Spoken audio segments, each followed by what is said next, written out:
You're alive. Alright, we're alive.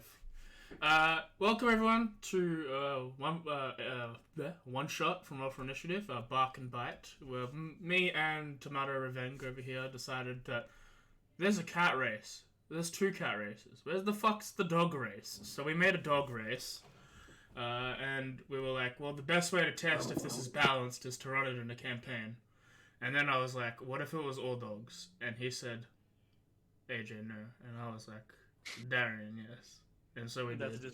That's the agreement. It went, what if it's all dogs? And I was like, okay. So yeah, we've got a setting. This is a homebrew world that I play on, not online. It's set in my homebrew world.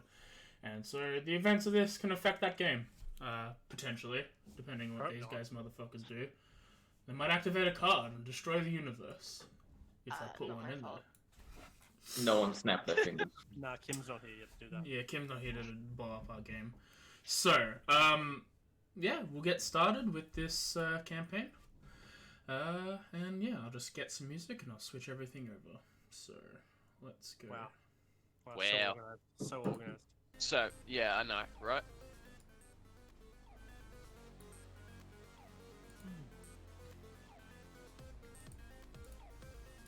Okay, got my notes. Make sure stream's working for everyone. Yeah, so we've got 5 players with 6 races, so I'm going to play a DMPC. So, yeah, that's there. Actually, no, there's a really good song that should have played right now.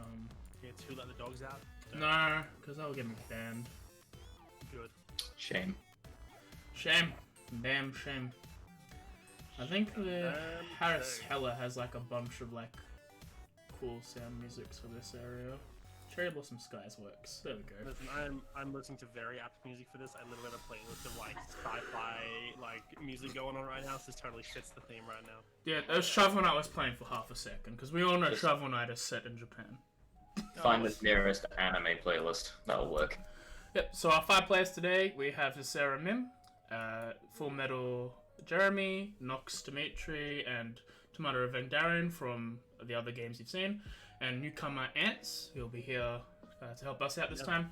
He's very new, like super new to D&D, so we'll be spending a little bit of time helping him if we need to, and we'll be kind and rewind afterwards. So, we'll start off the game. We make our way to the island continent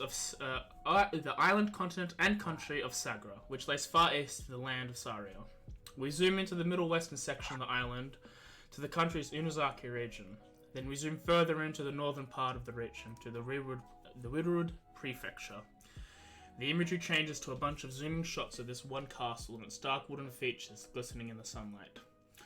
We passed an elegantly placed rock and sand garden as we wrap to an existing fountain connected to a large pond where koi fish are swimming. Our final shot zooms in through thousands of pink petals as we fly through one of the branches of the cherry blossom trees in the center of this amphitheater and see a small group of dog-like humans, the Canis. Sitting there is this elderly Shiba Inu male dog. He's wearing traditional robes of dark blue and he seems to be aging slightly. You can start seeing the greys and the whites of his fur coming in at this point. He looks over to the lot of these people. There seems to be an additional 12 people with him. I am glad to see that my fellow brethren have been able to make the journey safely to my home, and I thank you for doing so. As you know, I have decided to retire at the end of the year, and with a little over half the year left, I thought it was an excellent time to have our candidates stake their claim and an early voting period, so I can have them work alongside me as the transition to a new shogun.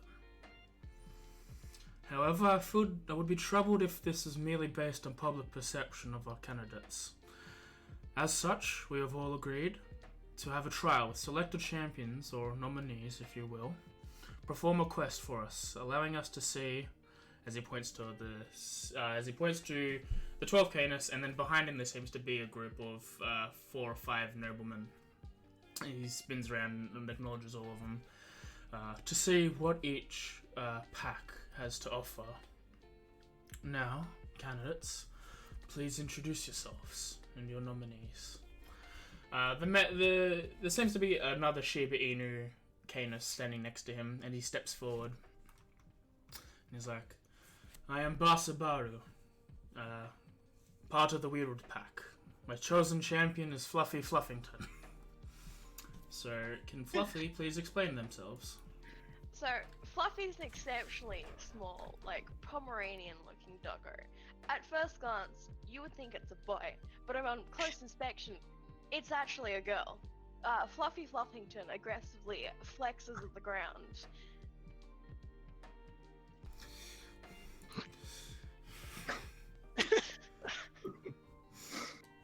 The current Shogun, like, does a little head tilt. Like, he knows you because his son has picked him. But it's still a strange sight to see. The next one. I am a female bloodhound walks forward. She's young. She's middle-aged, and she steps forward. I am Benesawa of the Kaori Prefecture. Memphis Kai will be my champion. Memphis, can you please explain? Can you describe yourself to everyone? Memphis walks forward is a older-looking bloodhound. He's big gray in the face, as they'll go. He's definitely looks like a different stock from all the younger folk around. Steps up and holding the bow on his back and a weird-looking quiver at his side. He goes, Memphis Kai, I'll be helping my niece here out as much as she needs. And then steps back in line. The next one is a female Samoyed. She steps forward. I am Hikori Senzawa. I have chosen Namazuma Rai as my champion. And another but a smaller, younger Samoyed person steps forward. I am Nazuma Rai. I am here to help my aunt. And she bows as she fiddles with a lute that she's not a lute. She has a one of those special shamisen. She has a shamisen on her back, and she starts fiddling with the notes on that when she steps back. Then we have a greyhound stepping forward. He seems to be towards middle age, but he's still in that period where he looks young. I am Zenzen Makura of the Koro Prefecture. Dave will be my champion. So, can Dave explain themselves to everyone? Explain themselves. Explain! Why are you here? Just tell us a little bit, Dave. Shit. I am Dave. Oh, shit. I don't know how to explain. Well, you're a Labrador. You're a black Labrador. How tall is Dave? Oh, average height. Average height. He seems to be wearing a hood, and he starts twiddling these little knives that he's got around him, and places them back in his belt. I'll help you out as much as I can, Nance. Thank you. Next, a German Shepherd steps forward. I am Sengoku Namura. Our champion shall be Skull Star Seeker? Stargazer? Star Chaser. Chaser. Listen, we sent you away on the island for many years. Get over it. Skull Star Chaser will be our champion. He shall bring the Hon Prefecture to glory. As you see Skull, he's got his face in a book, writing feverishly with his quill in his hand. Almost seems like he's recording every single thing everyone is saying currently, and doesn't really introduce himself.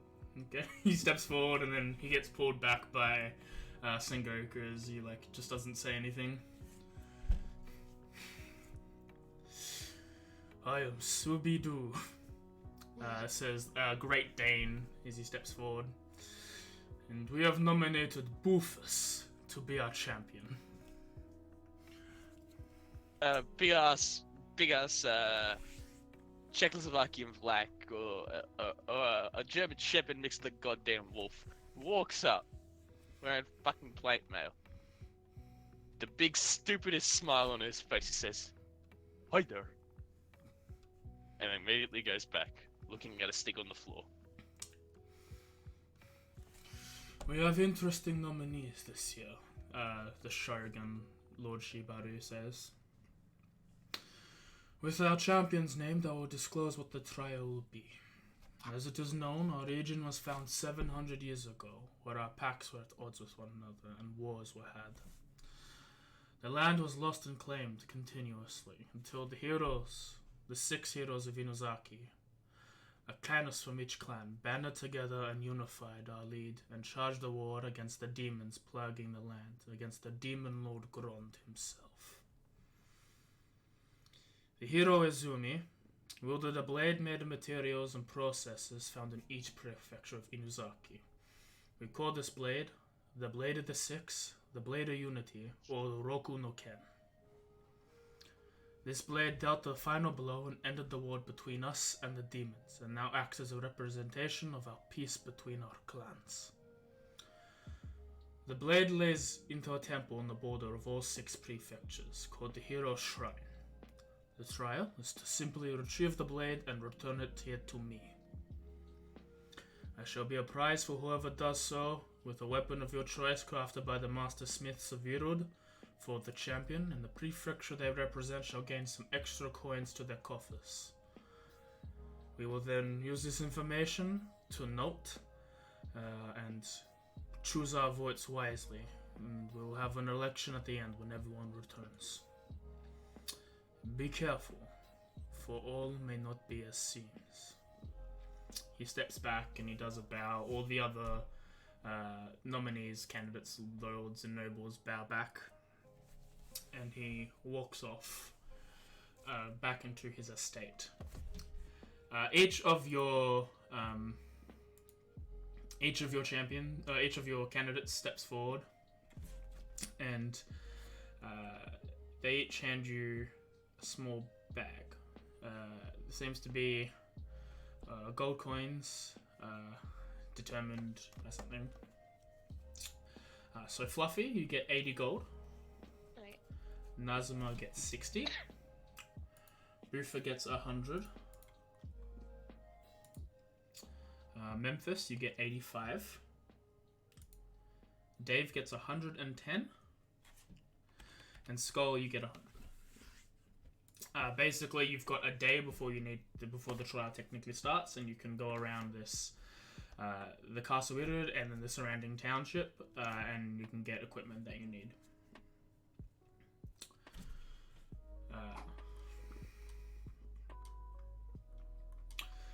When she does so, she gives Memphis the coin. She's like, "You must be careful, Uncle. You're not getting any younger." You don't need to tell me anymore. You really should have picked someone else to be your champion.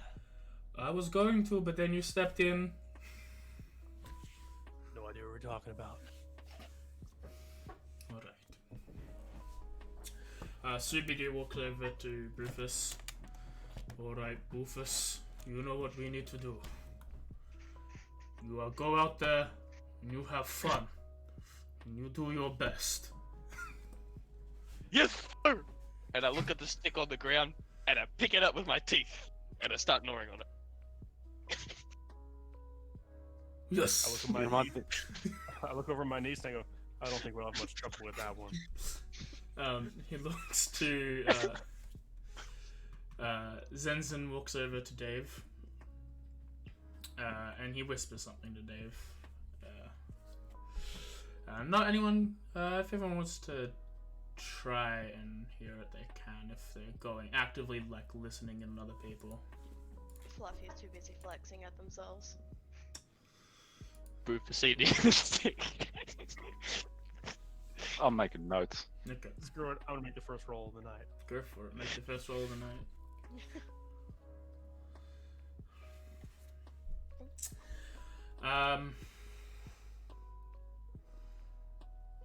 You hear him mention at the tail end of it the Oka Shinobi. but you don't really catch the rest of the thing. Those two words stick out to you out of the whole thing. Nazuma and her aunt are off in the corner talking, as she seems to just be playing something.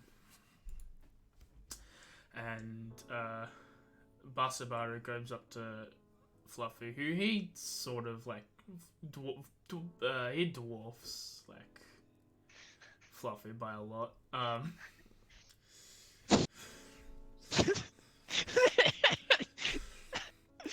You must. He looks over to Fluffy and is like, "Are you ready to bring honor to the Weirdo tribe once more, Fluffy? Fluffy will crush everything in Fluffy's path. Even if we don't get nominated, remember, we need to be at least better than those of the Kaori Prefecture." Fluffy will see. be best friend of everyone. He's taken a little back and he's just like, okay. He sort of shifty eyes. He sort of shifty eyes.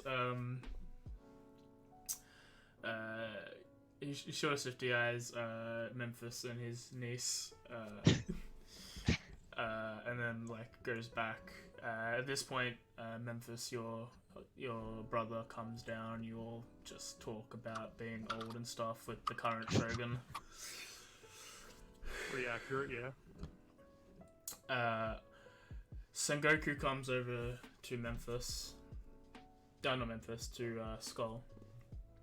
And is like, "Are you ready to perform, Skull?" Yes, I can't wait. Giddy at the thought of it. Alright. I've heard you've done well from your teachers.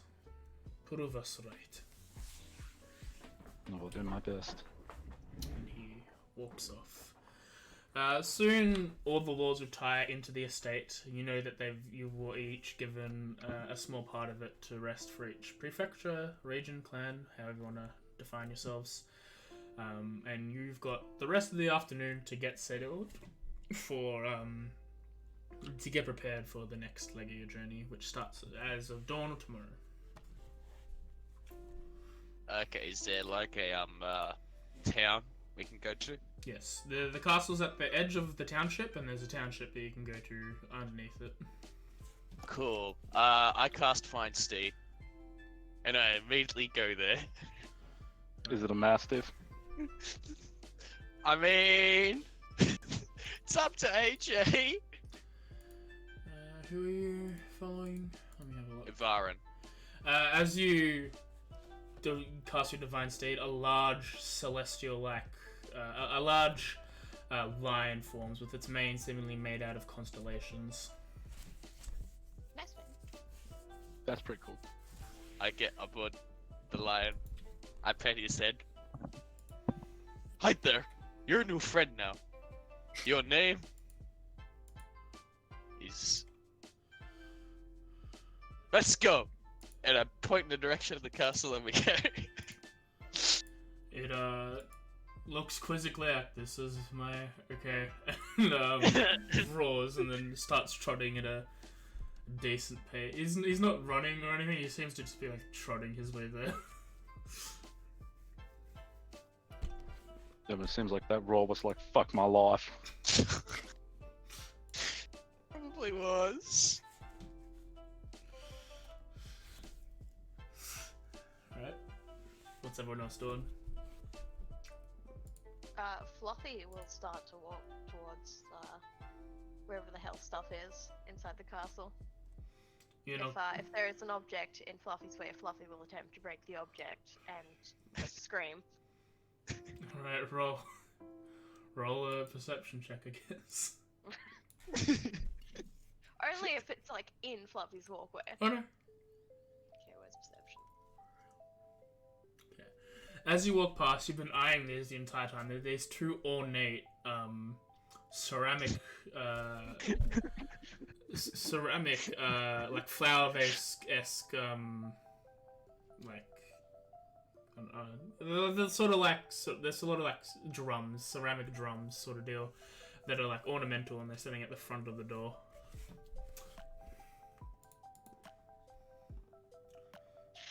Fluffy will go to walk past them and like barely bump one, and then Fluffy will turn to it and just point at it aggressively and yell, "You dare provoke Fluffy!" And Fluffy will proceed to punch it. Alright, roll me an attack. Roll me a Alright. strength check. you punch, your hand goes in through one side of the ceramic vase, and then out the other, and then you flex, and then it all falls apart. And you hear Lord Shiobata go, "We have another Fluffy incident. Please replace that vase." Fluffy just flexes on it and goes, "Nothing is better than Fluffy!" And then Fluffy proceeds to walk in like normal. You see them two. You see two black workers come in, and like one picks up all the shards, and the other one picks up the vase, and then another two. These one look like Holocaust, bring in these large like stone statues of like of dogs, and they put them down like made out of like marble outside the front door, and they walk off.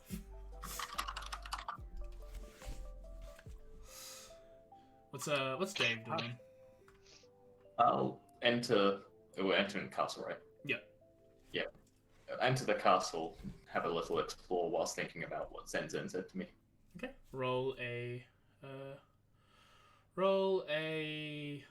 perception check. Yeah. And the thing you was talking about is that information I shared with you before. So, How do you roll a perception check? so if you go to your skills page, Yes. and Right. double click on the plus thing right at the right side. Not that. You look around, you find out where everyone else is sleeping, you find out where your thing is. It seems to be positioned in how your and how the nation is segregated. So you the northern part of the estate is for the home, and then your people are on the you're on the southeast side. Okay.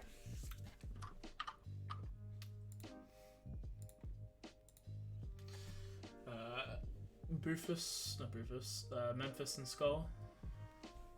Memphis just looks over at his niece and his brother and watches whatever the hell Fluffy is just walk off into the capital.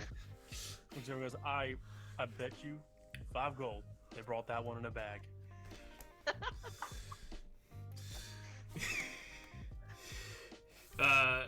You see, she like your sis, your niece glares at her and is like, "You must not take her too carefully. She is a hunter, Canis. I do think they're better than us." And her father just starts laughing, just like, "It's all in good sport. There's no need to get that mad." It's funny they think they're better than us. They couldn't catch a cold unless someone led them there first.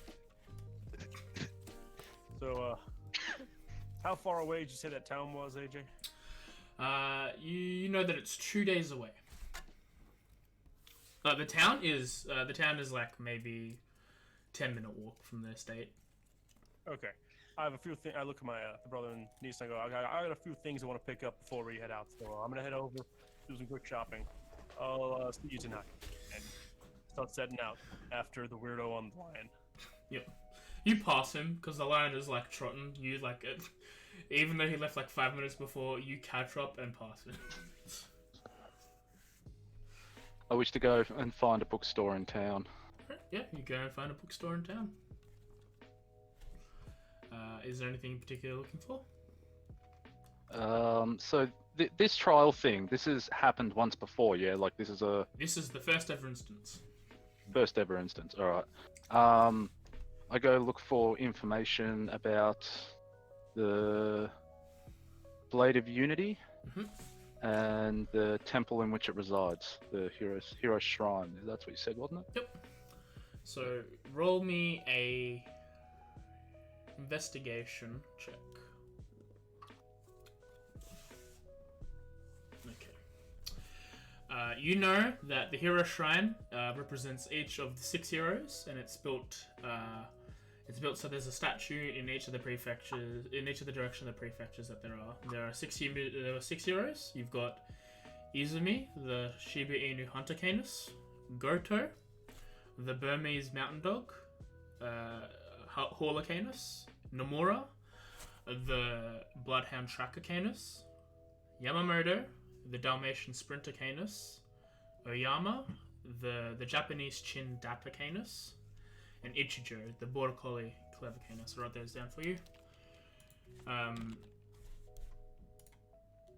even give you this stuff because there's no reason why you wouldn't know what they are, because they are heroes. So it's a little bit cropped weirdly, but you'll get the idea. You know that they formed the Roku no Ken after they talked with the gods, where the blade's metal was found in the Judeo region. The blade was forged in this region, the Weirdwood region. The wood came from the Kaori region. The silk that decorated the blade came from the Kawa region. You know it was inscribed and enchanted in your region of the Hon region. Not region, prefecture. That's what they are. Regions are different. And the oil, and it was sharpened, and it was sharpened with stones and oils from the Koro region. You know that it aided them in fighting the demon lord Grond. After a long and arduous battle, they slay his mortal body, and it returned back into the abyss afterwards. You know that it resides in the Hero's Temple. It was a shrine that was made years later. The sword resides there, and it's maintained quite frequently. It will be 2 days' travel from where you are.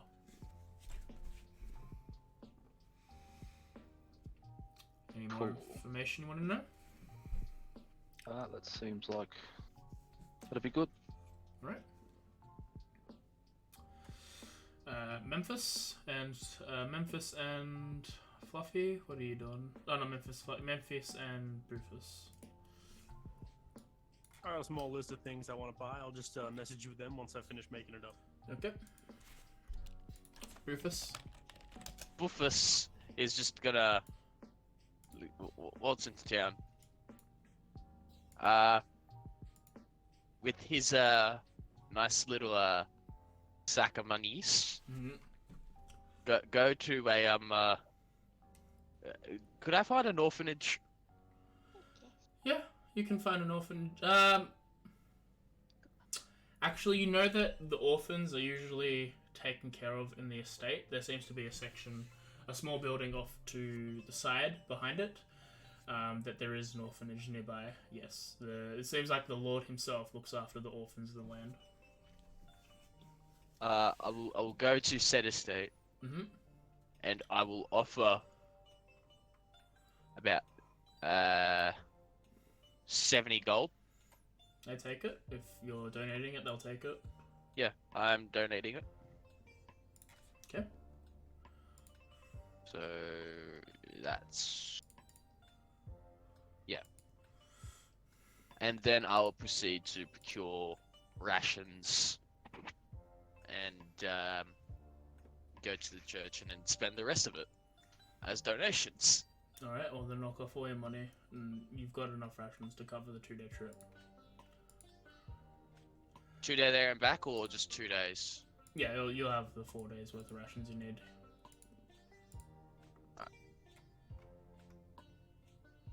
Okay.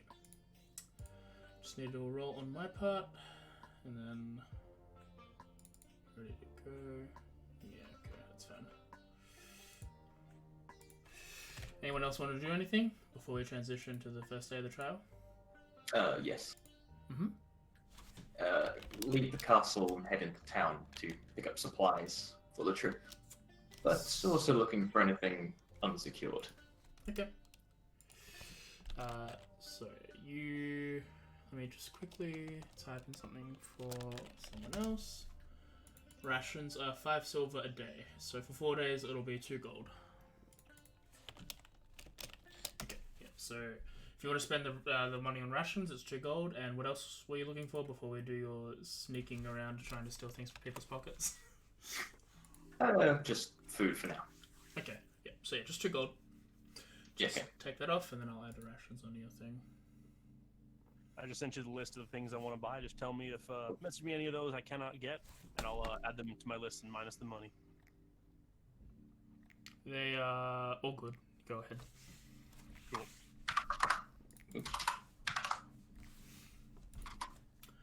There we go.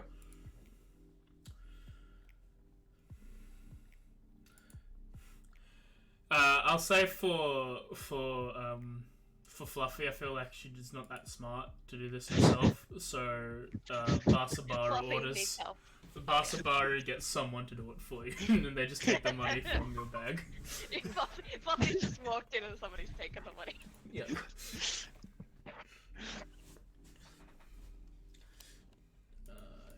It's snack time now, Fluffy. You can sit down. Are you putting all the stuff yourself, Darian? Or do you need me to do it? No, I'm at a null now. Okay. Are you getting anything, Skull, or were you just there for information? Oh, I'm probably going to need supplies. I don't have anything. Alright. In hindsight, Skull would know better, but I'm a fucking idiot, so... It's fine. Alright, I'll let you think about what you need real quick, and we'll have a couple of little scenes. As you're playing around, as you're like walking around the castle, Fluffy, you meet Nazuma once more, the Samoy champion. She's like, "Hi, I know your name is Fluffy." Sorry, 1 second. That's fine. Don't get tonsillitis, kids.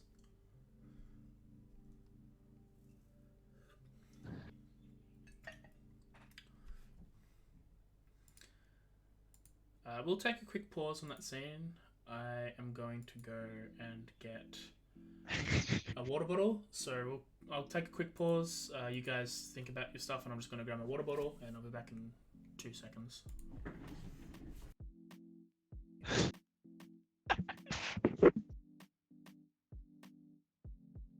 So, who's planning on spending every cent they were just given? Depends how much arcane knowledge is in this place. I'll only spend enough for food. But this is currently more wealth we've had in most of our D&D campaigns. Maybe for you. Yes, for me. I had like 2,000 gold pieces that were actually made of wood. I have nothing to add to that. It was exactly what happened. Real unfortunate. Well, you know, at least you didn't pay like 2,000 gold pieces for equipment and resources just to get knocked out that night and taken to the boss's mansion and waste all your money for literally no gain. Mm-hmm. How is everybody going? Pretty good. Good. So glad that's not the Dagger Red voice. You'd be killing yourself again, Darian. I wouldn't be too hard. I don't think any of those dogs would fit. I don't think many dogs would fit that grad voice. No dogs really would fit this voice. It's kind of a bit different. Maybe an old chihuahua. Like a mob boss chihuahua. It's a bit too racist for my likes.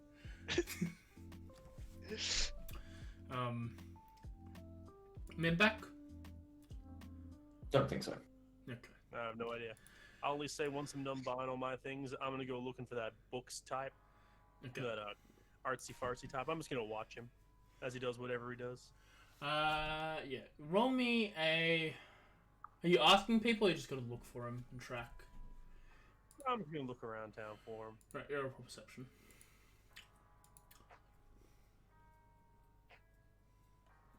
Alright, sorry about that, I'm back. Okay. Just do this roll. It takes you a little bit, but you find him walking out of a bookstore about an hour later after you've entered. He seems to have. He's closed his book and he seems to be writing on a parchment list of items that he needs. I just, not super subtly, just follow after him. Not really going anywhere in particular. Not like aggressively, just keep an eye, walking around. I got nothing better to do for the rest of my day. I imagine Fluffy's made contact with the wall, started trying to beat the wall up. Yeah, so as you're punching the wall, Nazuma walks up and is like, "Hi, I know that your name is Fluffy." Yes, I'm Fluffy. Who are you? "I am Nazuma, and I was wondering if you wanted to be friends." Fluffy puts the hand out and goes, "Fluffy's down for this, yes! Na- Friendship's cool!"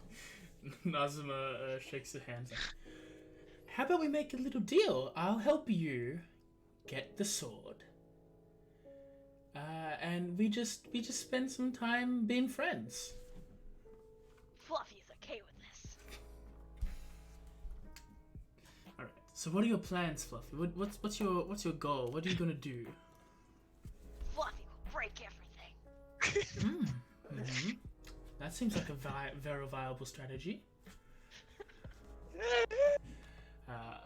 I can help you break things with magic, or do you want to just break them yourself? Fluffy break things with hands. Okay. Saying that, Fluffy will grab something nearby and just crush it. Alright, roll me a strength check. Yeah, you find a picture. You find an actual vase of flowers in it, and you crush it, and all the flowers fall out, and the water spills all over the floor.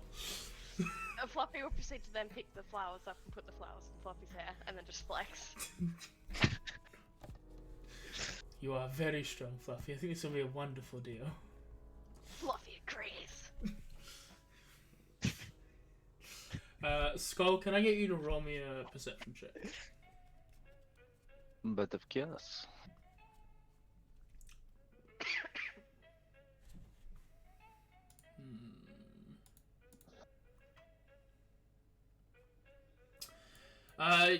You walking around, you don't really notice anything, and you soon get up to your destination, whatever store you want to go into. I've only got a couple items that I want to get. Okay. What are Food and water. Yep. Warm and cold clothes. Okay. Generic items that could distract or entice idiots. Right. Shiny baubles and the like. And some sort of bullshit strong material. Like some crazy like rock or quartz or some sort of Okay, yeah. something. Well, okay, so the rations are gonna be two gold. Your clothes are gonna be I don't know how much clothes are. there'll be another 2 gold for winter gear. You're already sort of just ready for the summer, even though winter's coming soon.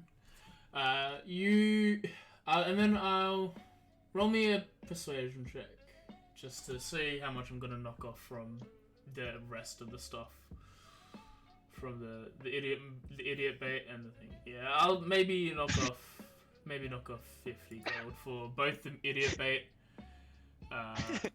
and like the super hard like material. It seems to be a bar of iron that's been folded over quite a lot.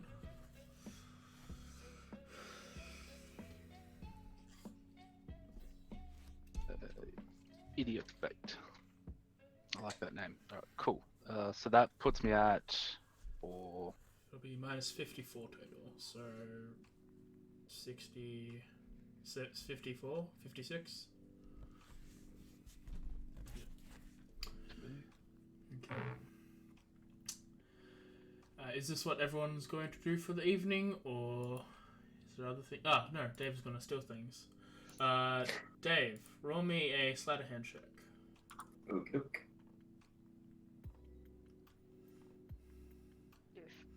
Okay, you walk past someone, you slip their hand in, and you grab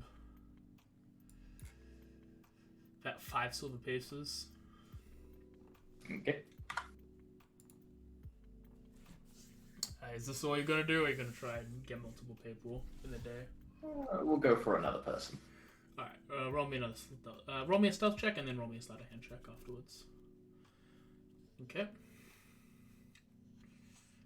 Yeah, and then now you grab, you bump into someone, you do one of these cons where you bump into them, you have a little, oh, sorry about this, and you slip your hand in, and you grab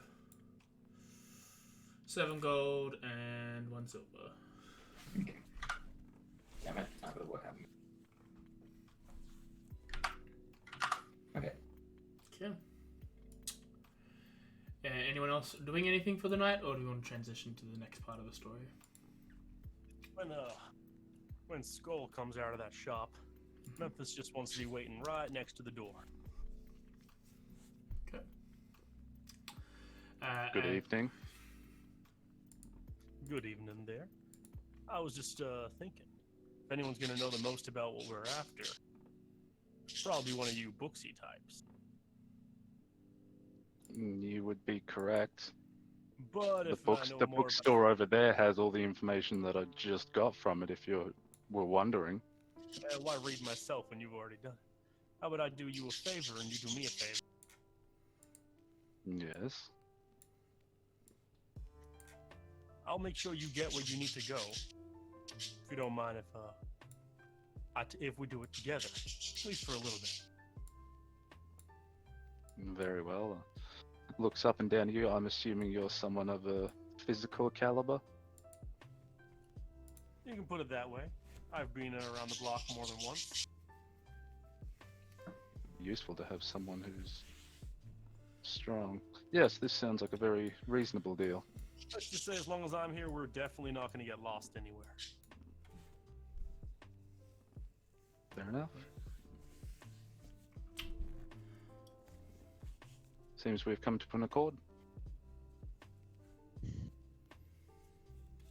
Two of you shake hands and you have That this- was a brief pause there because I have a bird being a loud asshole in the background. okay. It's putting him to bed.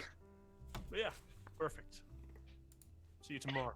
And then I start heading back to the castle.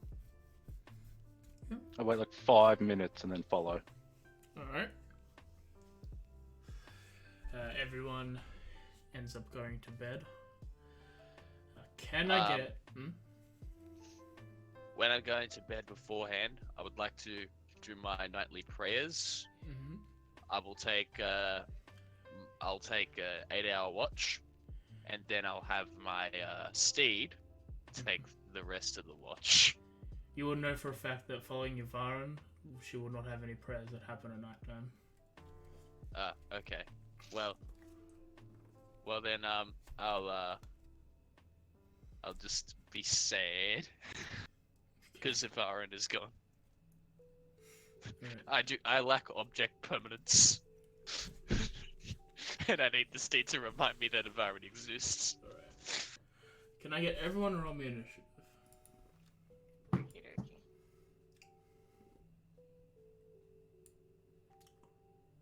So for initiative, you go to... Oh no, you know how I to put do it on initiative. one, don't worry. That's intelligence. Yeah, don't worry. Where is it? It's in the middle Still a of the solid first roll. There it is. Yeah. Okay, so... I should roll the same thing anyway. Yep. Doesn't matter. Memphis, are you going to go on ahead, or are you going to go wait for everyone, or are you going to go wake up Skull and then go...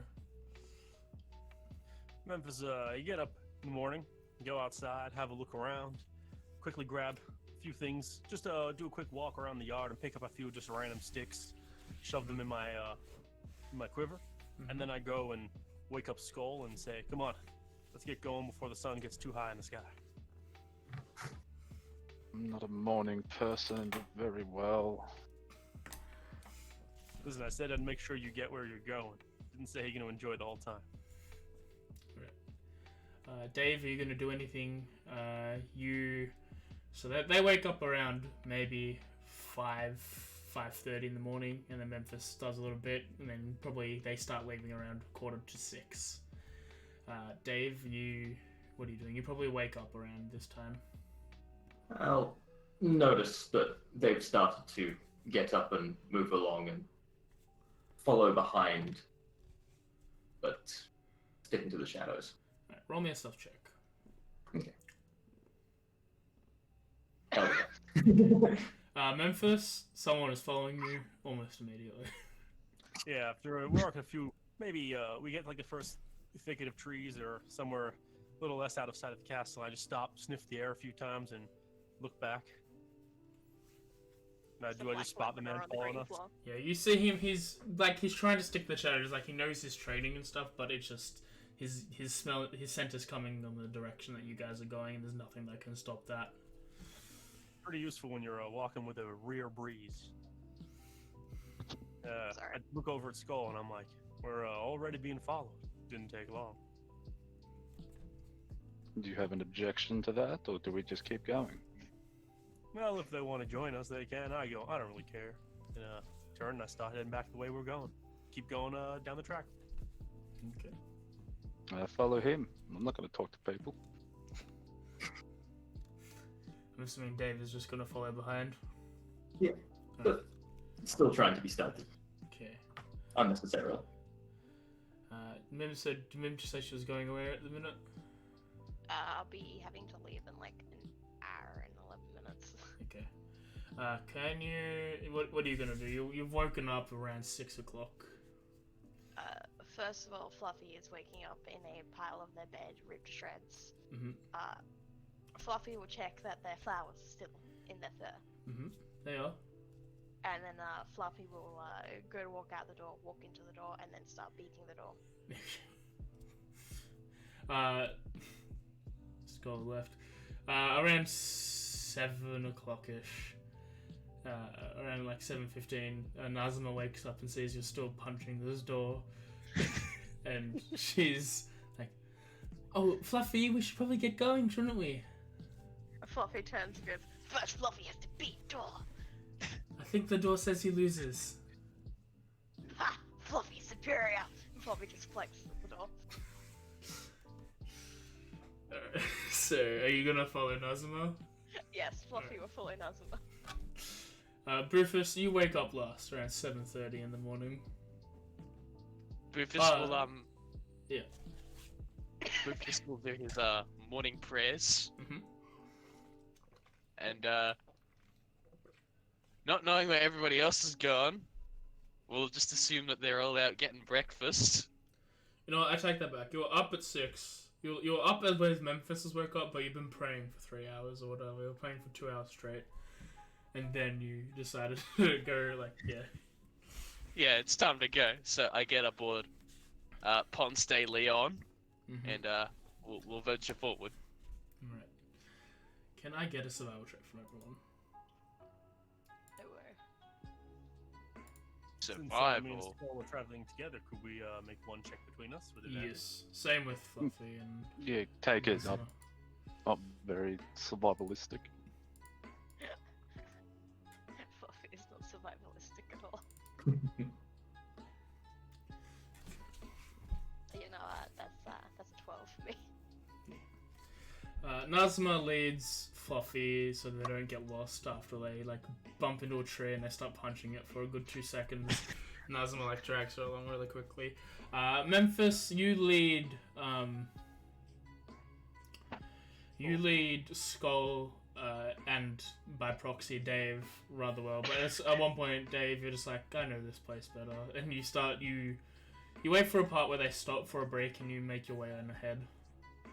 Okay. Rufus, you catch up to everyone.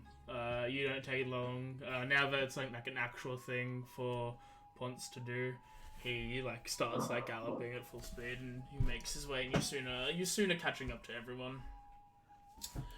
You all stop relatively around the same time, but at different positions throughout the night. Nothing seems to go wrong as you do, and you do can I get the same checks from everyone again for the second day?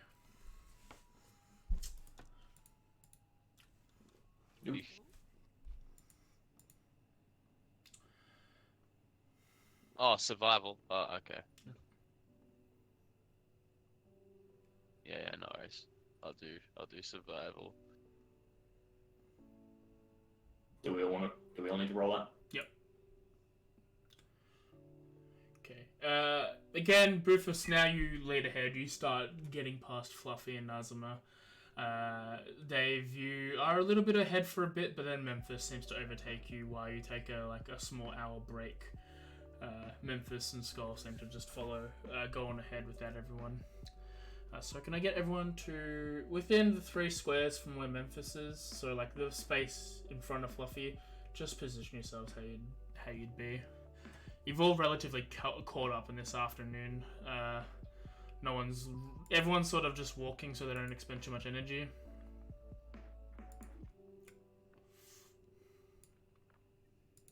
So would left be the front? Yeah. I'm actually going to retcon that there wasn't a day in between. This is still the first day. There was 2 checks for the morning and the afternoon. And if you want to to position ourselves? Yeah, well, within a 3x3 square. So from where Bufus is to where Nazima is, just position yourselves where you'd be. Okay. I'm a top lion. Lion, big. Oh yeah, I guess. I think. Unless lion's a medium creature. Pretty sure lions are a medium creature, but I'll double check. Lions are. Well, it says elks and everything for that spell are considered large creatures, so large, yeah. There you go.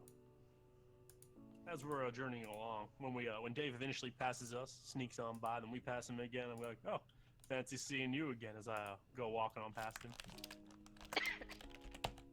Nod in appreciation.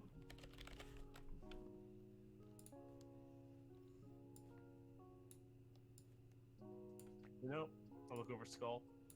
Out of everyone who's coming along right now, I have a feeling at least one of them may not even make it to the temple itself. well, I wouldn't be surprised. Wouldn't be a trial if it was easy. Well, not all trials are, what they seem. Memphis and Skull. Surprisingly. What about us? Take 10d10 damage. No, I'm just Take trying to 50 figure out where damage. this number came from. Which number? His passive perception for Skull. I don't know, should be just normal. My investigation is crazy, but Oh, you trained in it. That's why. Okay, makes sense. The both of you know that there seems to be a group of people lying in wake in this pass. You don't know how many and where they are, but the senses of their smell, you hear rustling in the trees.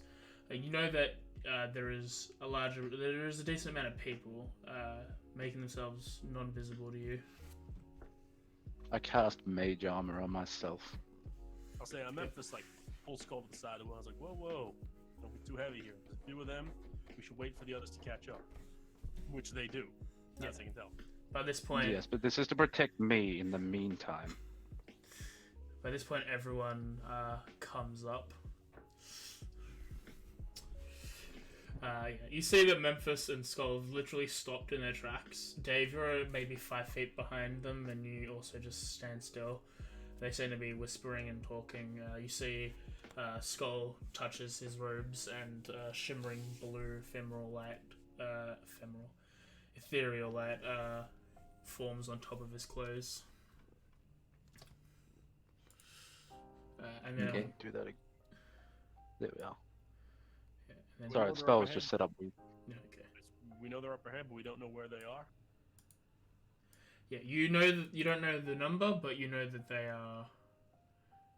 You know that there are people around you, probably all around. You can't indicate one. If you want to go, if you want to go, actually check. You roll me a perception check now. At the moment, first thing Memphis is going to do is he looks up, sniffs the air, does the quick check with Skull, and then Dave turns straight to him and goes, whoa, hold there, partner. It's a few boys up ahead. Probably the point where we're all meant to, put aside our differences, I expect. If this was how the narrative was supposed to be written. I'm just saying, the legend about it is that the 6 tribes came together. Clearly, this is not meant to be the kind of trial that you do on your own. Okay.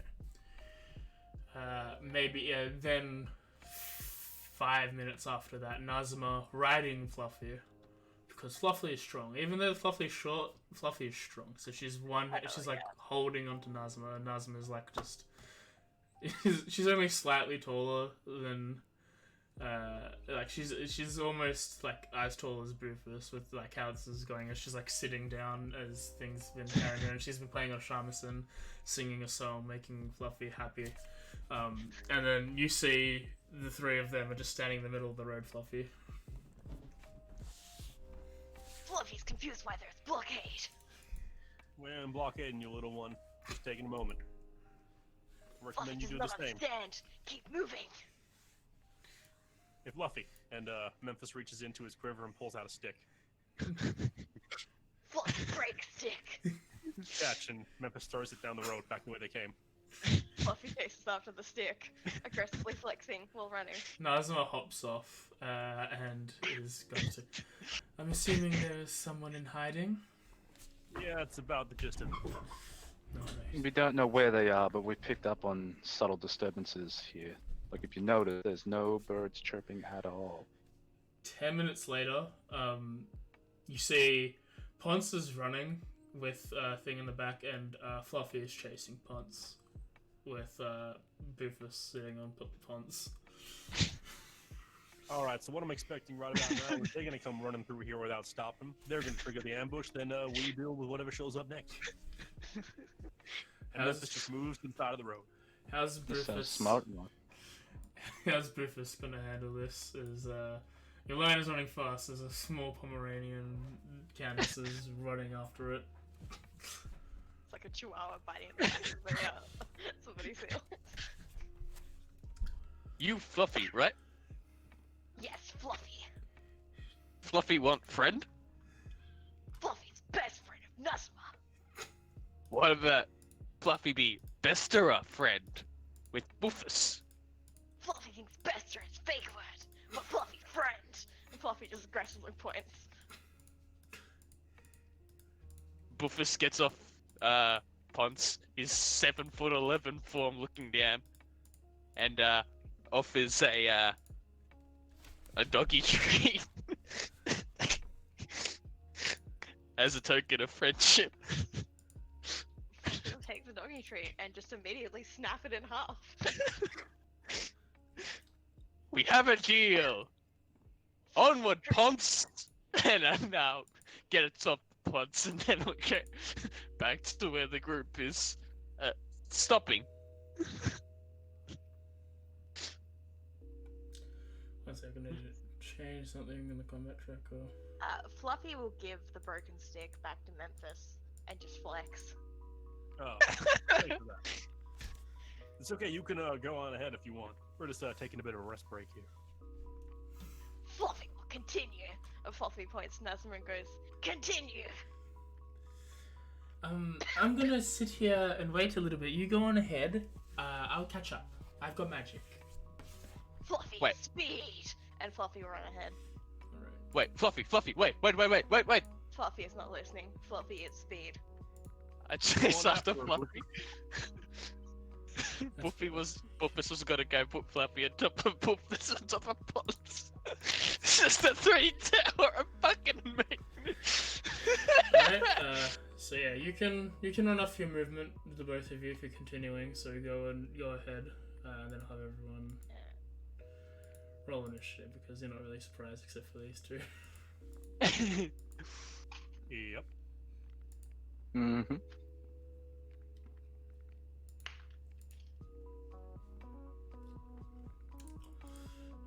Alright, let's let me set this up. Okay. Is that initiative from everyone? Except Nazma. Okay. Alrighty then. Did Ponce roll? Or, wait, Yes. does that's Ponce take his turn on my turn? right. So Just read the spell. as you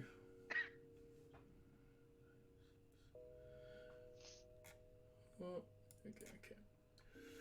1, 2, 3, 4, 5, 6. So as Fluffy runs past, this man, he seems to be dressed in black robes, jumps down, runs towards you, wielding a katana, and will make 2 hits against. He'll make 2 hits with his katana. So, bam. 24 and 18 hit. Yep. So I Fluffy did not have the big takes AC. 5 and 7 damage, and then goes for a small attack with what seems to be a smaller blade at his side, and misses that one. Memphis. Your turn. Knew when this was coming, Memphis already reaches down into his little pouch at his side and pulls out a quick arrow, rips the longbow off his back, and takes a shot at the man who just jumped out of the bushes. Okay. Hit. Damn. And a crit. Starting off strong. You get the arrow out, you flick it, you slam it into him. You hit. You hit him in the Take a arm. second shot. And go for a second shot. Second arrow misses, I assume. It flies past. I just take two quick, just one after another, straight at the man, and go, "Up there we go. That's number one. Wonder how many more hiding in those bushes over there." Okay. That's my turn. This guy, 1, 2, 3, 4, 5, runs up behind Skull, goes for an attack. Good teamwork, enough. this skull. No, it seems to slice and then like bounce off this magical force that seems to be surrounding Skull.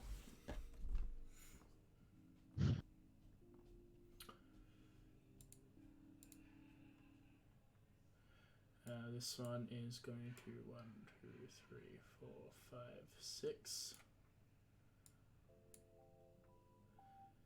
And then he's going to throw a dagger at Fluffy. Rude. Oh no, he's got a crossbow. He's got to throw a crossbow.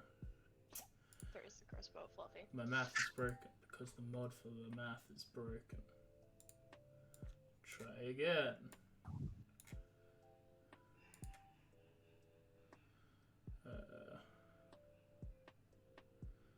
Medium.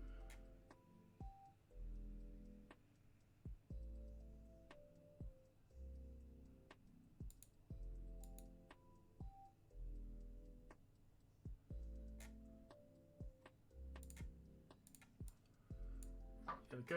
Okay. Fires a crossbow, hits. Fluffy takes 2 damage. Skull's turn. Alright. As a bonus action, I'm going to cast Misty Step. Mm-hmm. Get the fuck away from this dude. 5, 10, 15, 20, 25, 30. Move back 5 feet and cast Mind Sliver at the asshole. Tried to hit me.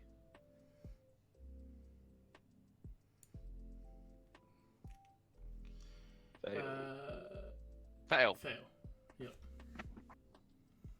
Takes 2 damage and he can't have reactions or something? No, he gets a minus 1d4 on his next saving throw. Ah, okay. Be my turn. There's a combat tracker. Right, next is D2's 12, who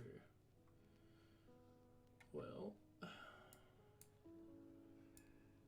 1, 2, 3, 4, 5 strike at Memphis with a scimitar. Hit, and Memphis takes 7 damage. That's not very nice of you, friend. And then it's Nazma's turn. Nazma will do a. She'll play a shamisen and give a bardic inspiration to Fluffy. Hell yeah. It's a bonus action, and then we'll cast Bane on this one.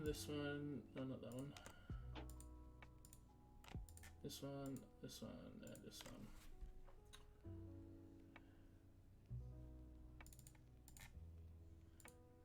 Bane is 30 feet, so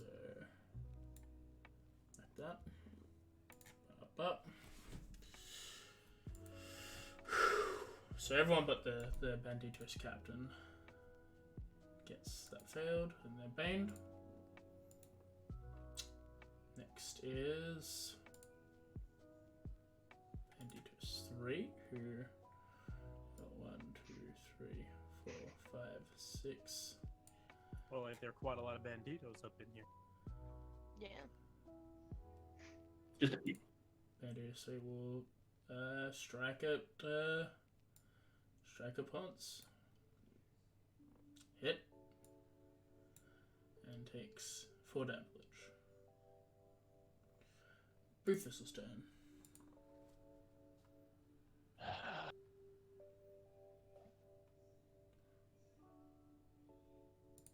Okay. Buffus, who was jovial up until the last 5 minutes. Up until the last 5 seconds. Just,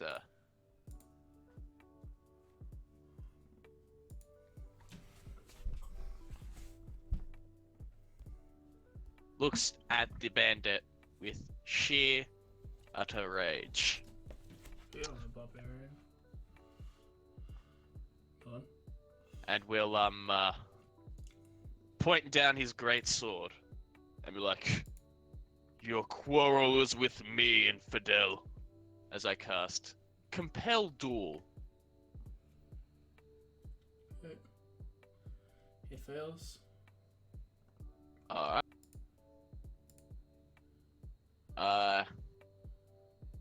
He must attack me Okay. and has disadvantage on attack rolls on creatures other than me. And must make a wisdom saving throw each time it attempts to move to a space that is more than 30 feet away from you. From me. Okay. And then as an action, I am going to look over to Banditos number 10. Mm-hmm. I draw a symbol in the air. And like a gong, bing, bong.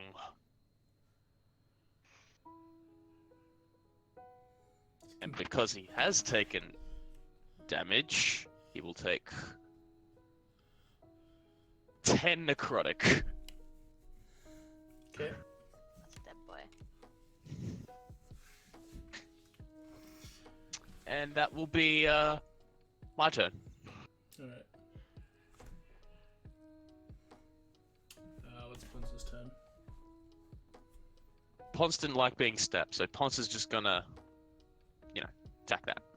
I need a stat.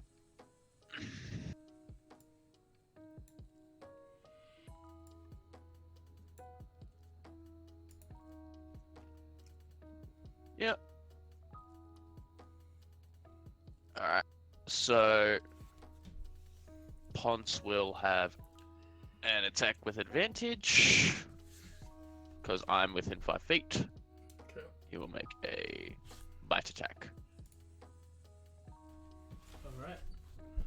Go ahead. Hit.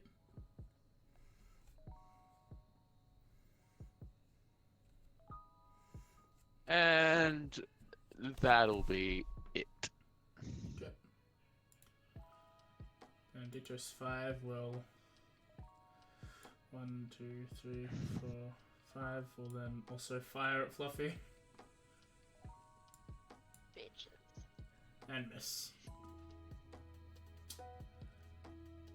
Fluffington, it's your turn. Fluffy aggressively flexes at this guy and goes, "You dare hit Fluffy!"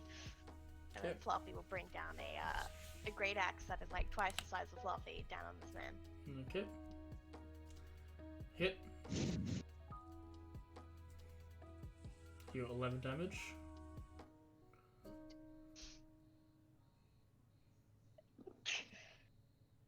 Ugh. Okay, then that's all I can do, right? You have an extra attack. You're level 5. Oh, right. Fine. This is Can my also first time rage. playing Barbarian. I'm not gonna rage. You hit. Hit. 14 damage. Okay.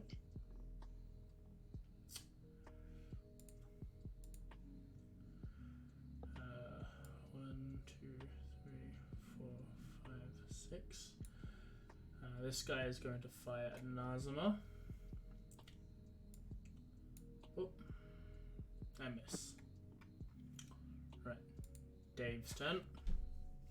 Okay. Like to move between Memphis and 2 Banditos. Yeah, so You you, can drag your token. yeah, you can drag token and then just put it there. Okay, so. And stab Banditos 12. Okay, yeah, so roll your short sword or dagger. You can either you can Control roll click. you can control click or roll it onto the token Like what itself. we were doing in the Unity. It's pretty much the same. I'll use my short sword. You hit, and he can sneak attack because you're nearby, right, Darren? Yeah. Yeah, that's how that works. Also, Ponce is nearby. Yeah, okay. So you can I'll do sneak it, attack. Okay. He doesn't need advantage because he's next to you, right? Yeah, advantage or someone else is attacking them as well. Yeah. So you can either sneak attack or you can do your surgical gouging, but that replaces your sneak attack. Surgical gouging. Right, yeah. So then roll that con save on top. How would I do that? So if you open up the little magnifying glass next to surgical gouging, it'll show everything. So then just grab the little, click on the little dice next to save, and then roll that on top of him. Alright. That works. Yeah. So then drag that. Put that effect on him by doing the same thing you just did there. What do you mean? So Yes. like grab the little man and then put that on his token. Yes. The top one. Done And that. then and then put the bottom one on you. So just click that button. Alright. Okay. You see as Dave stabs, he seems to leave a little, like a hole, and it seems to bleed profusely without it going to stop. It seems to have hit a particular artery. Let me double check if rogues get extra attack, because I don't remember. Is he No. wielding? No, they do not. Do you have a dagger in your offhand? Good question. I don't You know. have a dagger.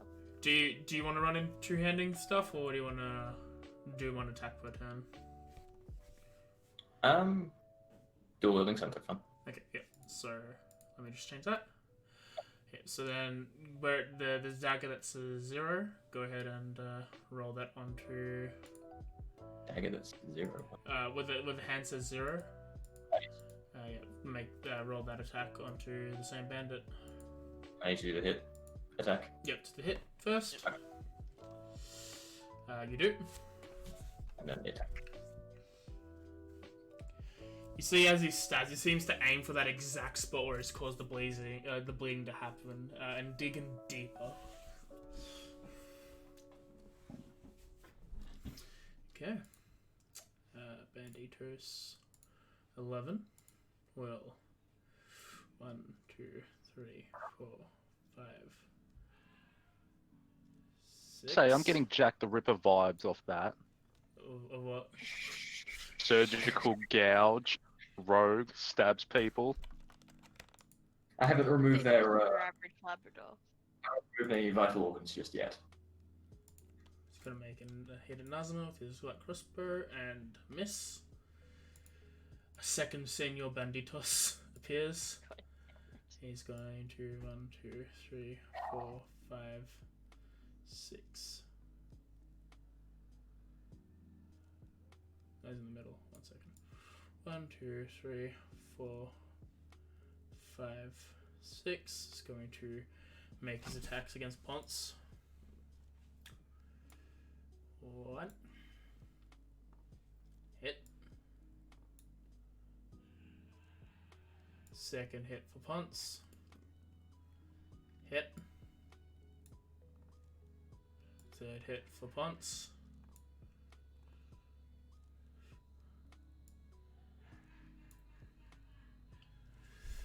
He seems to strike, and while Ponce does not bleed blood, his form seems to shimmer as if it's about to fade. Bandito is 6. 1, 2, 3. Oh, yep. Scimitar. Hit.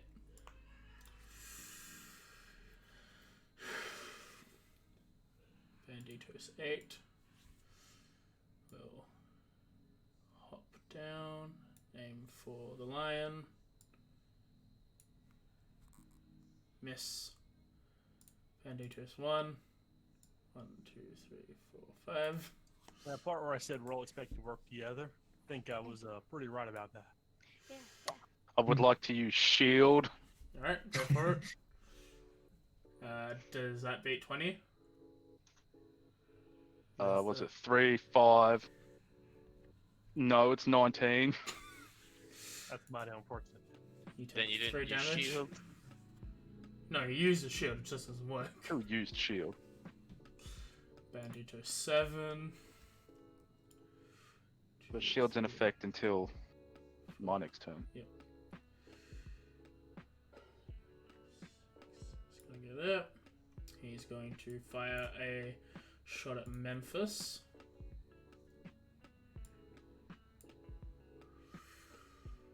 Why is that with advantage there? Whatever, is a missed. But I don't know why I had advantage. Oh, because I had advantage because of sneak attack. The melee. Yep. Bandito 7, and then Banditos 2. Jesus. 1, 2, 3, 4, 5, 6. Guys, I think there might be a lot of bandits. You're gonna fire at Fluffy. Hit. They really don't like Takes Fluffy enough. 4 damage. Alright, top of the order. Banditos 2 is going to. Senior Banditos 2 is going to make scimitar attack. Miss. Go for a second scimitar attack. Hit. Do this. Go in for a dagger strike. Hit. Deal some more damage, and then he's gonna run away. 1, 2, 3, 4, I get 5. opportunity attack. You do. Yeet. 6. Hit. Oh, nice. And he seems to run into the trees. Fluffy screams at him that Fluffy thinks he's a coward. Alright. Memphis. Memphis then picks the first thing to move a little bit away from Bandito's number 12 here, taking the attack of opportunity if he asked. He's in between a bunch of these people. He's not going to attack. He's also compelled to fight me. No, the other one is number 3, I'm pretty sure. Oh yeah, 3 is compelled to fight me. This 12's position just here, gonna fucking die. Memphis looks around, seeing all the enemies around, and goes, okay. Reaches into his quiver, empty quiver, pulls out 4 arrows, and goes, fly true friends, and stabs the 4 arrows into the ground, casting Cordon of Arrows. Mm-hmm. Nice. What does that do? Any enemy who ends their turn within, I believe it's 30. Isn't the range of the ammunition? No, 30 feet. feet of the animation. Automatically takes an attack from one of the 4 arrows I place into the ground. So the next 4 enemies who end their turn within 30 feet of my spot get attacked automatically. That's neat. Nice. Then my bonus action is to do absolutely fuck all because I don't have any bonus actions yet. Right. And I'm just gonna move back 1 step. Dave, as you're next to him, you see this one, like Naruto, the sound effect for when like the shadow clone disappears happens. And... Oh, I don't know what that means, but okay. Well, the dust forms and this body seems to disappear next to you. Banditos 4 is going to fire at Fluffy. From a distance. Why would he get close? That's insane. Hit. And did 9 damage. Still start taste though. alright. I'm going to... Crap. I'm gonna crap. No, You're gonna shit. He's very in character right now. screw it, I'll take the opportunity attacks. 5, 10, 15, 20, 25. I want to be over here now. Okay, that's 2 opportunity attacks. Let me do them real quick.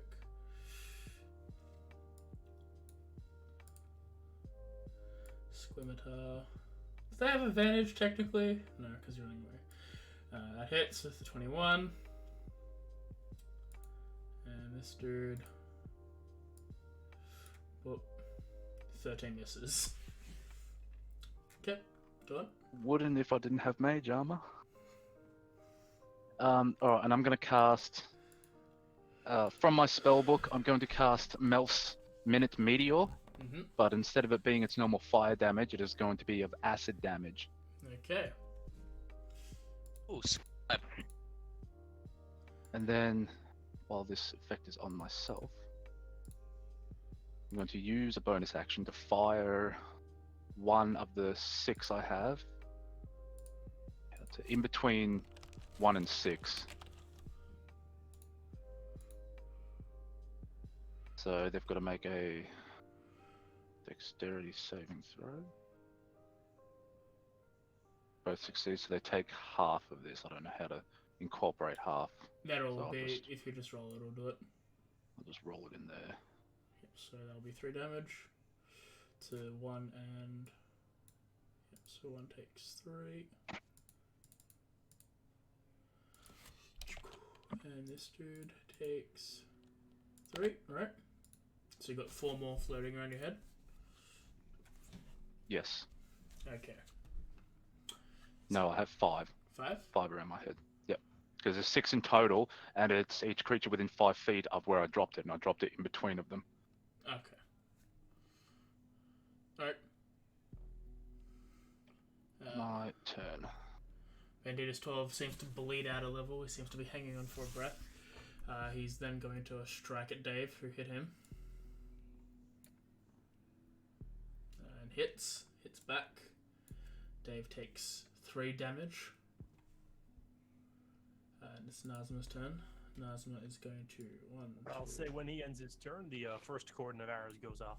Right, yep, so roll that save on him. Yep, it hits. As soon as the arrow comes out of the ground and fires towards him, you hear the and the smoke effect happens and there is no body left. Yep. So that's 1. Right. Nazma's gonna walk over to 2, 3, 4, 5. Gonna walk over to Fluffy.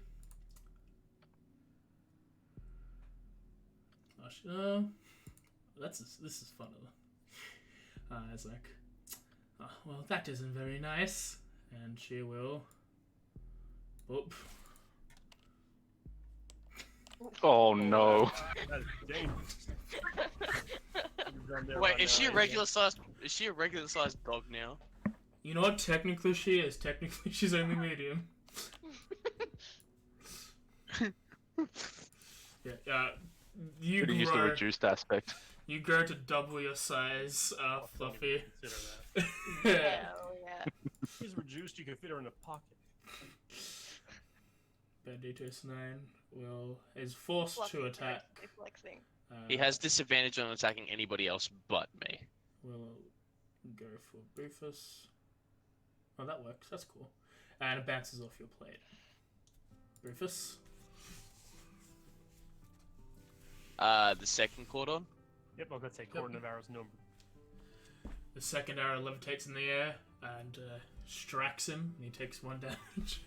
Clips. You know, it's gotta go through the lion's leg, so it barely catches the side of his hip.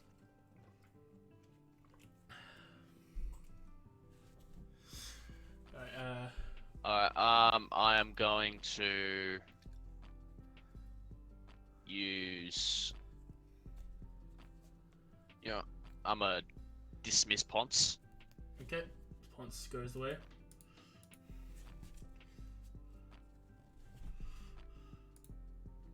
And then I will bring out. Thanks for the follow, Spy Farita Fault. That's how you say it.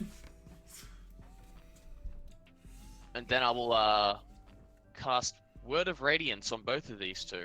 Okay.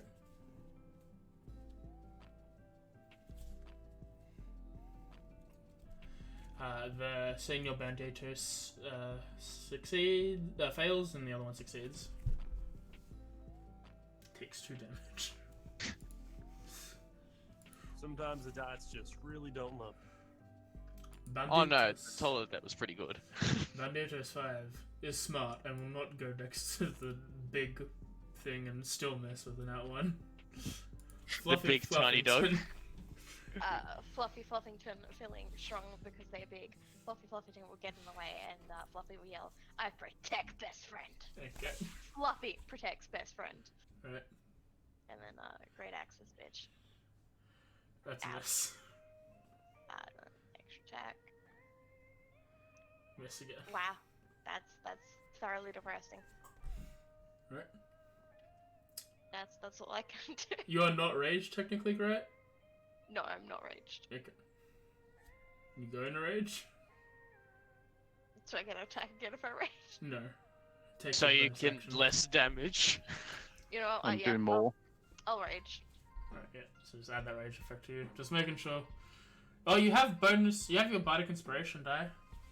Oh yeah. can roll I'll a use the D8. button for it there. That's a D10, but I'll accept it. Whoops. Whoops. You know it's the same thing. There you So go. Yeah. 16 There you go. is 16 hits, roll damage. You do 9 damage to him. There we go. And Fluffy will of course also rage. Okay. Oh, look at that. Oh yes, I Oh, forgot. Bear Barbarian. She is Yeah. baby barbarian. Baby's first barbarian. I was like, oh, I see the ADV check enemy save twice. Like, oh no, that's just being big and now big and angry. Bandage's 9 is not insane and will fire at Nazuma and hit. Whoop. Nazuma's concentration set goes on. Dave, your turn. I will move up past to Banditos 9. 1, 2, 3, far enough? 4, 5, 6. You will be here. Yeah, okay. Yeah. I wasn't sure. The distances. If you want to avoid an opportunity attack on that guy there. Okay. Oh, he I'm will still not. striking. Or Yeah, you can throw your dagger. You can't hit him with your sword, but you can throw a dagger at him. do I have to gouge him? You can't gouge him this turn. I will throw a dagger then. Okay. Hit. Oop. You whip out one of your daggers, you spin it, and you throw it in the air and it strikes him in the shoulder. You can throw another dagger if you want, if you have more than one dagger. Throw another dagger. Alright. Take Roll out it your... again. Yep, roll it to hit again. Take out your second dagger. You crit. Oh, nice. So that's sneak attack. No, he needs No. advantage. Oh no, it's an event. Yeah, my bad. You throw the dagger. As it soars, it hits him at the head. Poof, the Naruto thing happens, he disappears, and the 2 daggers fall to the ground where they are. Okay. Banditos 11 will fire at Dave. Hit. Dave takes 7 damage. Senior Banditos will attack Rufus. He will 1 bump. Boom. Miss. Second attack. Hit. Rufus takes 9. His concentration succeeds. And then for the dagger. Miss. And then Cordon of Arrows comes up. Yeah. Succeeds. And nothing happens and the arrow misses. And then it Roll is 4 arrows. No. Bandito 6. Oh, well, 50% is pretty good. Will fire at a skull. Hit. Can I use my glove of missile snaring? You can. You need to roll a... Let me have a look at that real quick. I just roll a 1d10 plus 1, and I reduce the damage by that. Alright, yeah, go ahead. Set up as a heal thing, but I'll just... Yeah, that's just a tempo. You know, 4. It goes through. Does he... No, it just reduces 4 damage off Okay, it. so remove 4 damage. So you take 3. Roll me another concentration check. I'll put it back on if you succeed. So you need to beat 10. So roll me a constitution. Yep, right, so then just put the effect back on yourself. And I'll give you some HP back.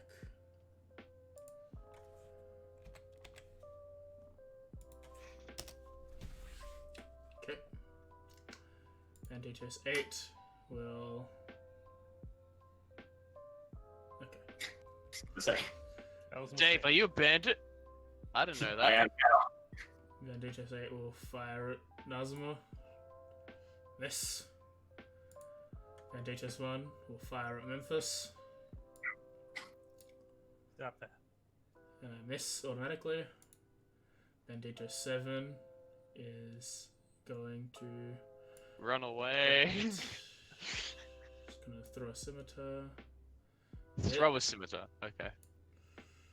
and then run away. 1, 2, 3, 4, 5. And attack of opportunity, correct? Yep.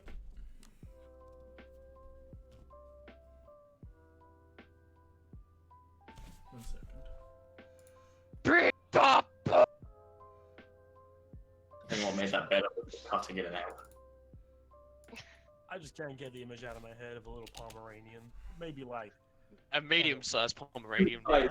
okay, I can't get it out of my head that a Pomeranian the size of Shaquille O'Neal wielding the great axe is currently cutting people in half. Probably just screams aggressively. I am both in support of and fully against this image. I just imagine like the big, swole, undertailed dog knight. Yeah. You want to just get a That's pretty picture of Shaquille O'Neal and badly Photoshop a Pomeranian head on it. Ow. That's why. What's that?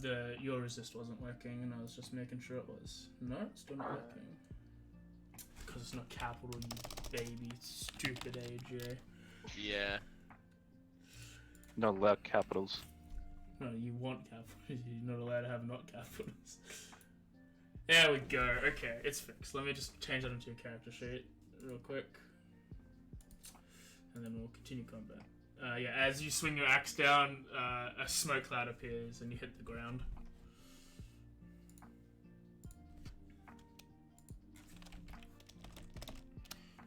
Resist. All psychic. Okay. Alright. Bente Tester is gonna fire at Fluffy. Miss. Senior Bente Tester is going to disappear. And Memphis is done. First thing Memphis is going to do is going to shove the entire bow he has straight down into the main hole of the quiver. Mhm. And as he rolls to the side, he's going to pull a spear out of there. With a bonus action, he's going to quickly cast Hunter's Mark on this little friend right in front of him. Mm-hmm.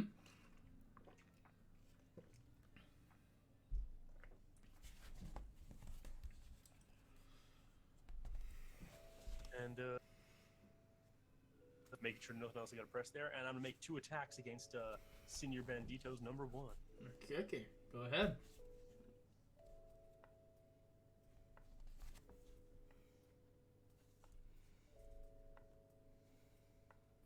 One second, I'm just looking at my thing here. Look at Oh, that yeah, thing. spears are not, what's it called? Finesse. Finesse weapons. They're not finesse. They're strength. Just making sure. You Nat crit. 20. Nat 20. Nice. This is going to double a lot of things. 1 second. Oh, yeah, do you have a what's it called? Is this man already wounded, AJ? Yep. He's taking 2 damage.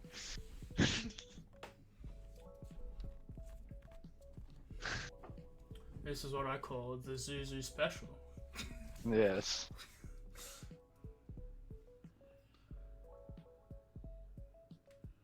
Yeah, go ahead.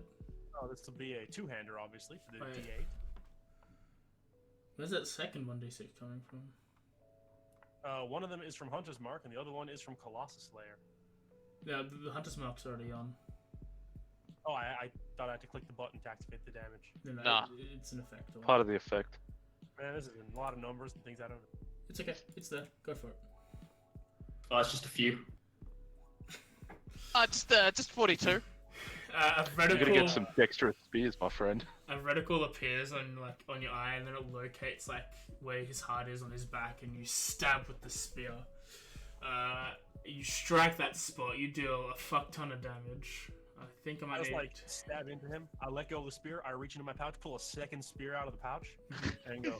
I got a second one where that's coming from, friend. Are you gonna split your spear? I'm pretty sure you have advantage. Oh, Oh my second verse, God. same as the first. Well, I don't get Colossus Slayer twice a turn. I do not believe, No, you do. No, you don't. and nor do I get a Hunter's Mark. But Yes, it's you just do. You You do. do. You get Hunter's Every Mark. hit. Yep. That Yes. is a lot of stuff. Yep. No, don't put that 1d6 on. Too bad. It's a lot of damage. I stabbed him the second. I just like put one spear through like one shoulder, pull the second one, go the second one for you, friend. Put it through his like straight through his hip into the ground, and then I reach down, pull the bow straight back out of my quiver. Mhm. Go, all right, who's next? I think he's dead. I'm pretty sure he is very dead, Skull. Yes. Skull? Bandito. I didn't say that, but yep. And listen, there are too many people here, not enough names. I only just met you all. Hits There. the Fluffy. Alright, Skull's turn. Okay. So, Magic first missile, things make it something else. first. No. Believe it or not, I don't actually have magic missile. Wow. Alright. As a bonus action, I'm going to use Melf's Minute Meteor on these two nerds. Mm-hmm. One succeeds, one fails. So if I roll the damage on them, it'll automatically calculate. Cool. So Yep. I'm down to 4 now, and then as my main action, I'm going to cast. Shatter. That would help. Fireball. Range. No, I don't have that either. So you don't? You're telling me you do not have 66? Shut up. Yes. 60.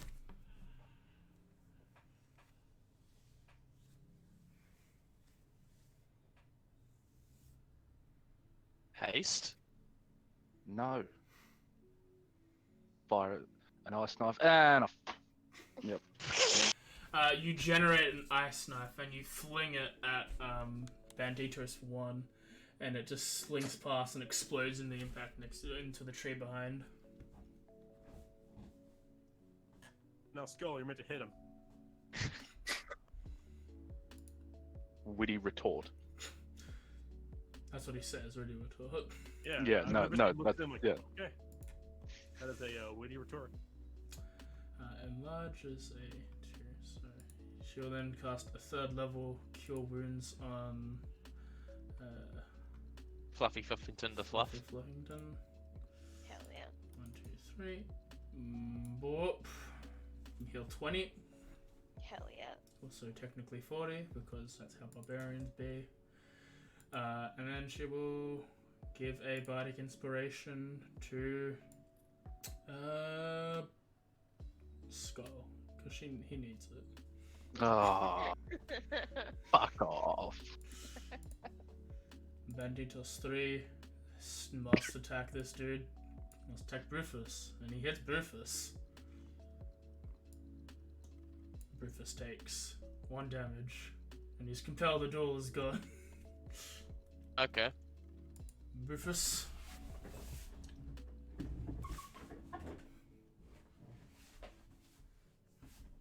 I take the greatsword and I put it away, Mm-hmm. and I bring out the giant fuck off Sotogarame, and I just whack this bandit. Okay.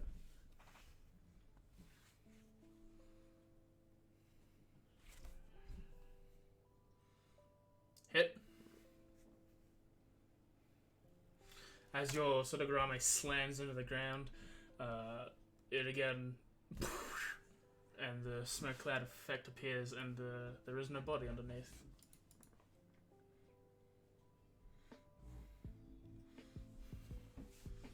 And then it's, is that your turn? Nah, I'm go 1, 2, 3, 4.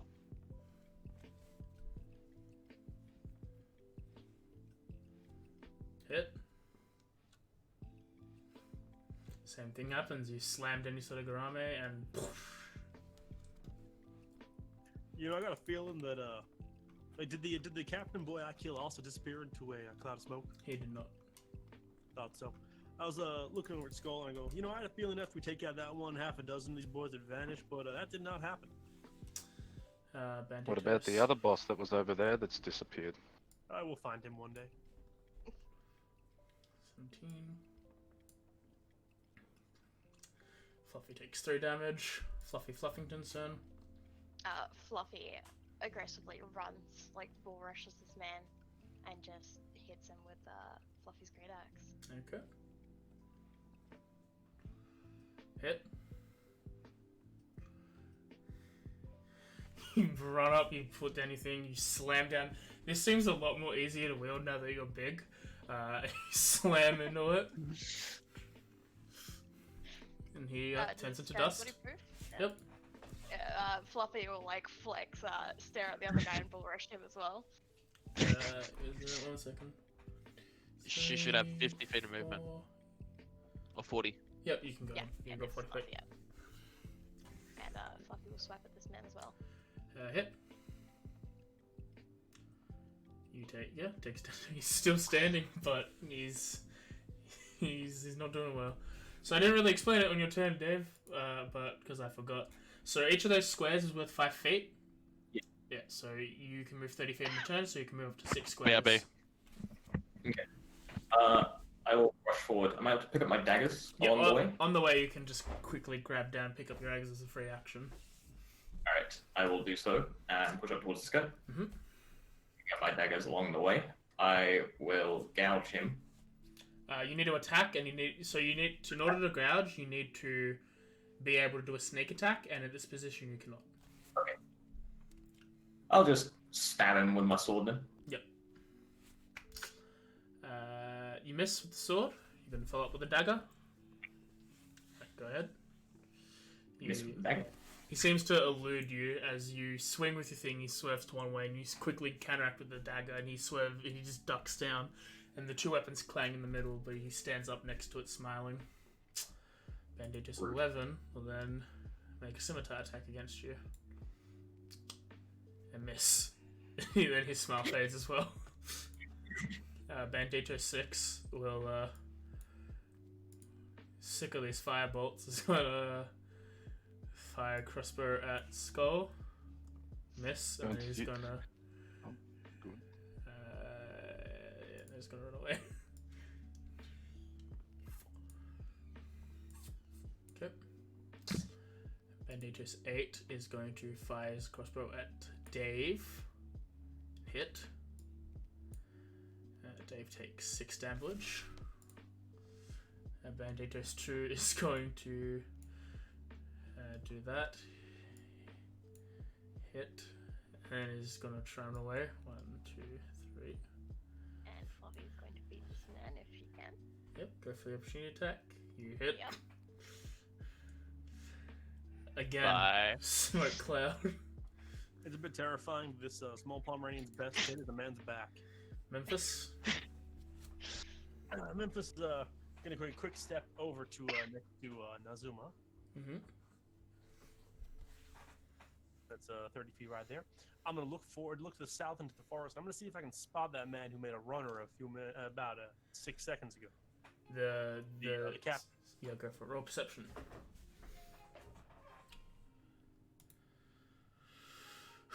You cannot tell where he is. Like foliage blocks the view.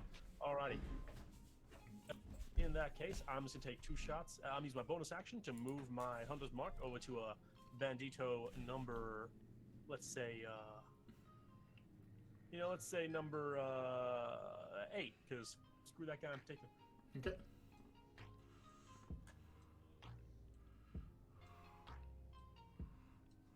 And then I'm just make 2 shots at him. Okay. Hit. Has this man taken any damage yet? He has not. Alright, that's just this one, and you said the Hunter's Mark should automatically go? Yep. Yep. We fire and it poofs. Oh. I did not expect that to be as easy as it was. I'm gonna take a second shot at number 11 right there. Okay. Hit. Alright, hits, wow. 9 damage to it. He seems to be wavering. And this man was untouched, yes? Yep. And then, that's my turn. Okay. Banditos 4 is gonna run away. Goodbye, friend. 6, 7, 8. run away from the aggressively screaming Pomeranian. 9, That is 10, now normal 11, size. Off the map. Look at that re.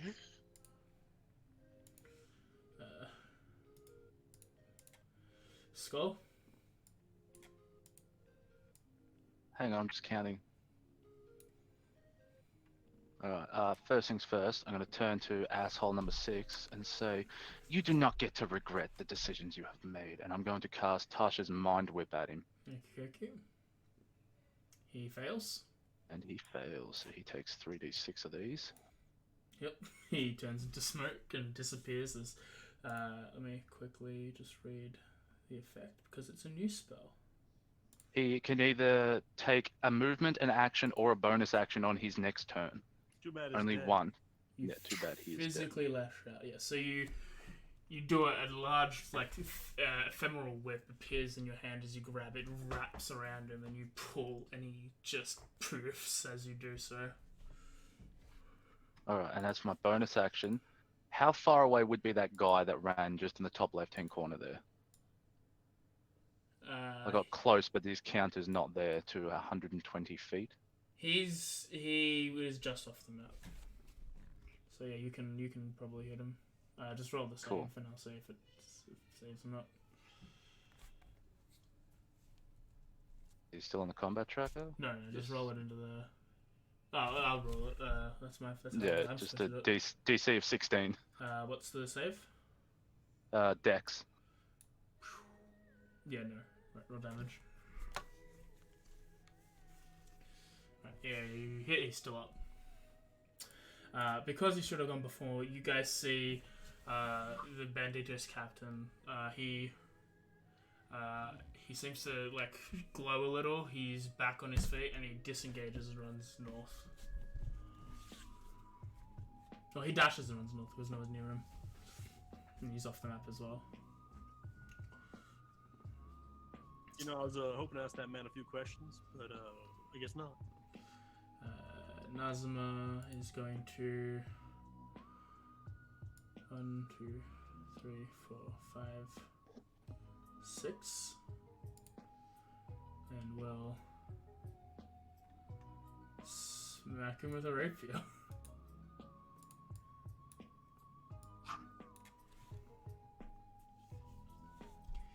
It hits, and as she does so, she looks at Dave like, "Allow me." And she like makes a quick jab with the rapier, and it disappears into smoke.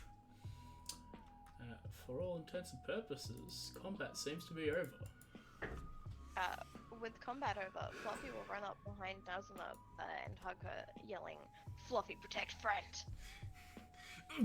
That hurts. Too big, too big. And then she cancels the enlarge, and you return back to your normal state. And Wolfness. with that, I apologize that I do have to dip now. That's fine. I may be able to come back in time for the end of this, Yeah. depending on how long it goes. But yeah, sorry about that. Okay. But you guys, So yeah, Bye-bye. No. Same. Memphis, you take a quick walk over to the man who he stabbed twice, who's now gone, and just pick up the 2 spears that were left next to his body, and collect whatever arrows he can find out of the 4 he shot. Yeah. Roll me a survival check.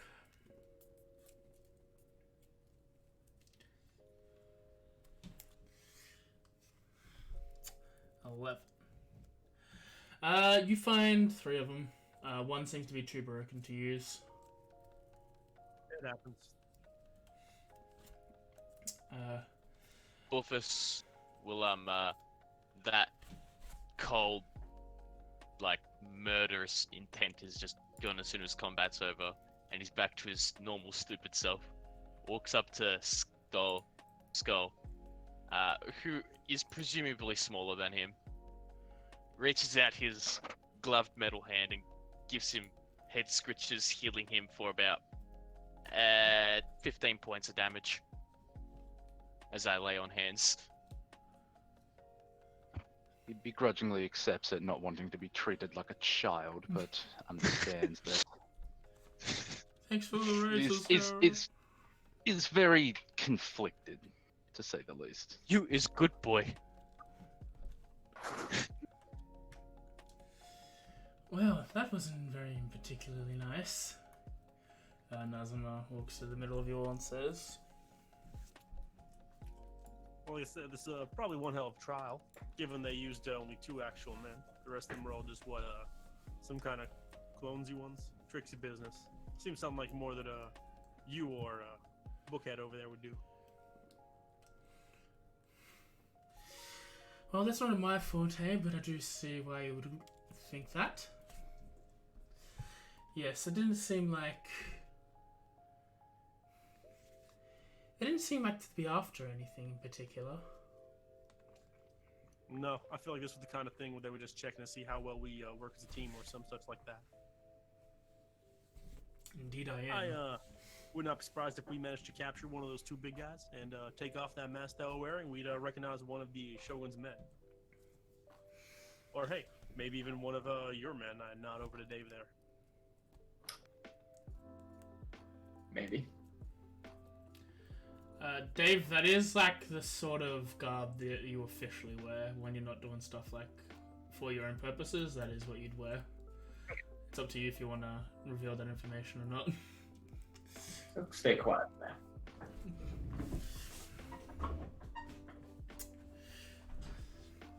Either way, we got a little bit longer we can travel tonight before we should set up camp. It is getting dark, is it not? With all of us wounded, I think it'd be best if we stuck together for at least until we're all recovered. Fluffy's like, Fluffy will go wherever friend goes. Buffus goes up to Nazuma and also gives her head pats worth of... you can have 5 Heelys. Why, thank you, Bufus. That is very nice of you. You is good. And then go over to Memphis if he has been hit, and then give him head pats. Memphis just backs up a little bit, like, I'm all good there, friend. Are you guys going to take a watch order, or are you going to just sleep? What's going on with the situation? You will travel for another couple I'm going to be hours. keeping watch for a small bit. Okay, I will summon Ponce again. Does Ponce have full HP until, or is he like that until he dies? When I resummon him, he gets full HP back. Okay.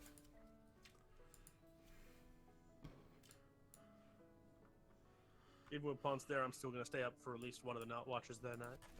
Alright, so can I have survival checks from everyone, assuming that everyone has a long rest?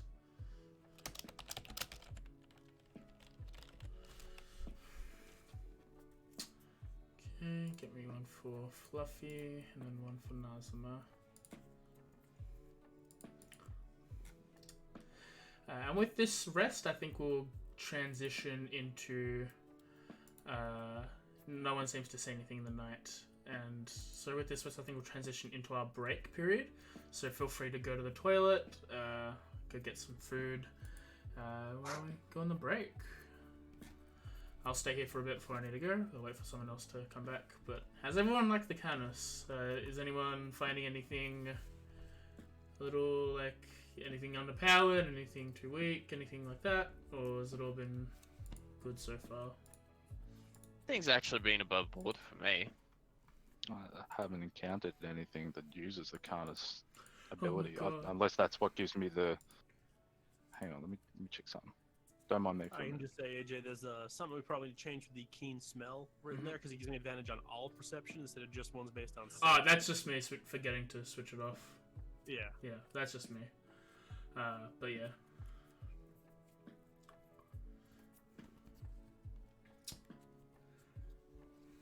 Other than that, I mean, after the I'm break, not I sure can if go anyone's been actually using their bites, but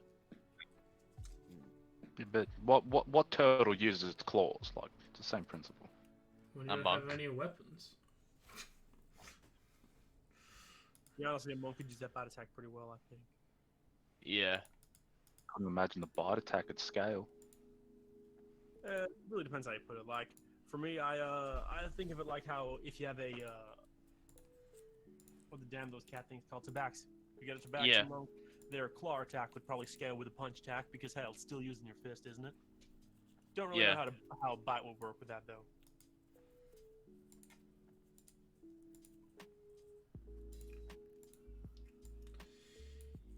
I'll be right back. I'm just gonna do shit. Do you have any questions, Ants, about anything that you don't understand with how combat works or anything D&D The related? one thing I'm just curious is how the sneak attack works exactly. Okay. So for you, because you're because you are a particular type of rogue, you need to either have someone within 5 feet of the creature that's its enemy. So the first time you had it, because Memphis and Rufus were next to you, you could get that.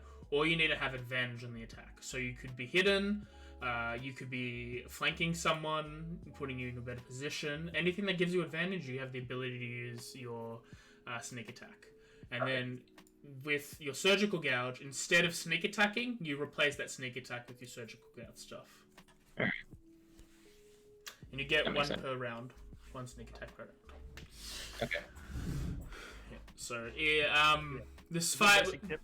That's a good basic tip for rogues if you want to use sneak attack as much as possible. If you're using melee, then stick close to the tank. So that would be either Boofus or Fluffy. And so anyone that punches them, you punch them back harder. Or if you're using ranged, just shoot whoever the hell someone else is already stabbing. All right. It was a little spread out, so you only really got it off once, but yeah, that's just positioning stuff. You'll probably next encounters might be a little bit easier for you to get around to someone. All right. I'll be back. Okay, I will also. I'm just gonna do a little bit of side work here, and then I'll also be back.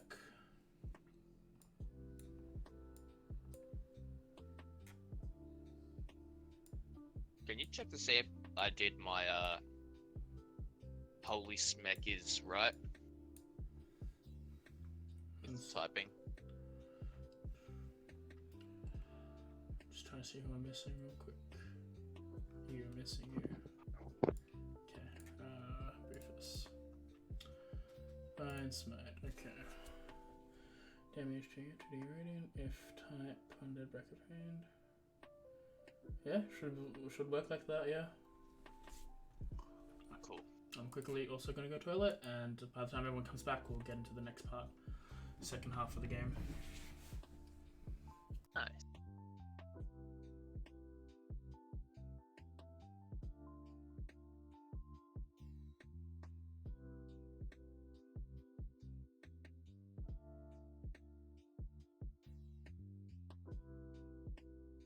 So, you still there, Dimmy? Oh yeah. So what do you think so far? Oh no, look, this is funny. I like playing something stupid. To their own. How do you like Memphis there? Pretty good. Memphis is interesting. Never played a ranger before. First time, not the worst thing ever. How old is Memphis, by the way? Memphis is rather old. If I think we put it down that Canis lived to about 80 years old. Memphis is about 39, I think he was. Oh shit, I'm 37. You're pretty old than yourself there, friend. Yeah, I It's that imagine. adventuring's young man's game. Yeah. And, really, if you want to know, Memphis is I'm retired technically. But Technically. you keep putting me back in the ring, coach. I'm good for it. People always have problems, and someone needs to be the one to get their bone fixed.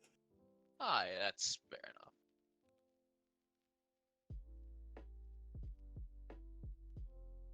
Fucking Buffus is all about being the bestest boy. Surprise you, boy. What breed would you say you are again? A Czechoslovakian Vlach. I feel like you've gone for something more like a Staffy or one of those breed. You know, nice and cuddly, intimidating but playful, and then you piss them off, and they're vicious sons of bitches.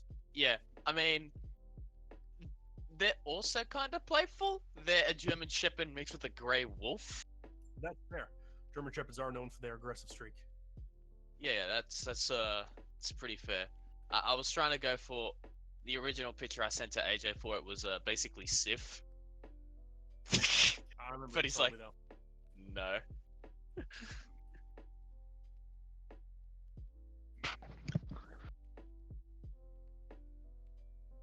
This would be an interesting game to return to at some point.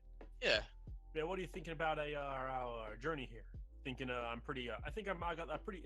I think I hit on the head on the nail. You know. Yeah, you Or, got you got that nail on the head. I'm back. Yeah. I'm back to. Is everyone here? Ditto. Well, there we go. I guess we all are. We all Okay. are now. Get back to game. Just for anyone who's wondering, this isn't probably going to be published anywhere just of yet. We've got some revisions to work on. We've got a whole fucking...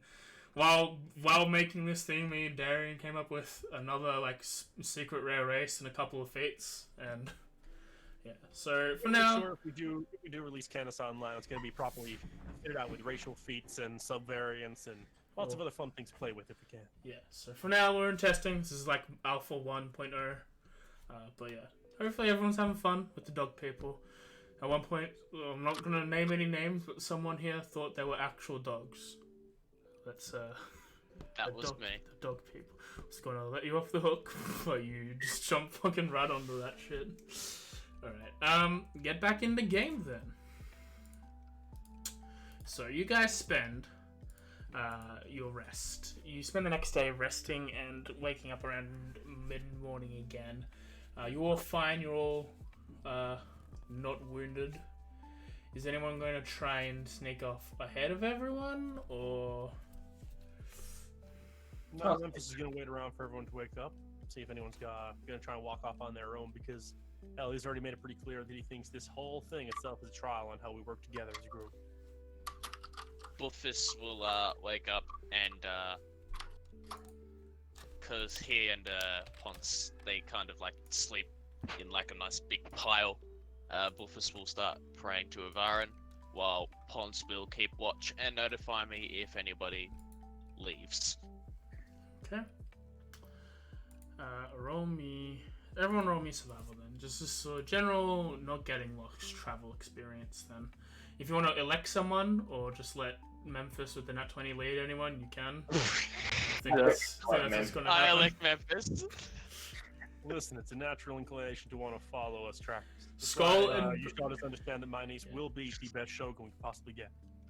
I'm Natural not born paying with a lot of- attention. Rufus and Skull, like, your minds are still on the people that got away, so you'll start, like, subconsciously heading the other direction. And, Memphis is like, Fluffy? And Fluffy comes and then grabs both of you and walks back forwards. Now, friends, got to keep our head in the game. Remember that. You all start traveling, and around midday, you come across. You see in the distance the edge of the Wirage region, and a couple hours later, as you cross into the afternoon, you come across this uniquely shaped building. It seems to have a central room with stair entrances on two sides, and then 5 adjoining rooms that poke out like spokes. This building shape is in the courtyard that connects to 6 prefectures. You've noticed that like there isn't much, there isn't any like leaves anywhere or anything. It seems to be routinely maintained, but it's empty at the moment. You come across this room.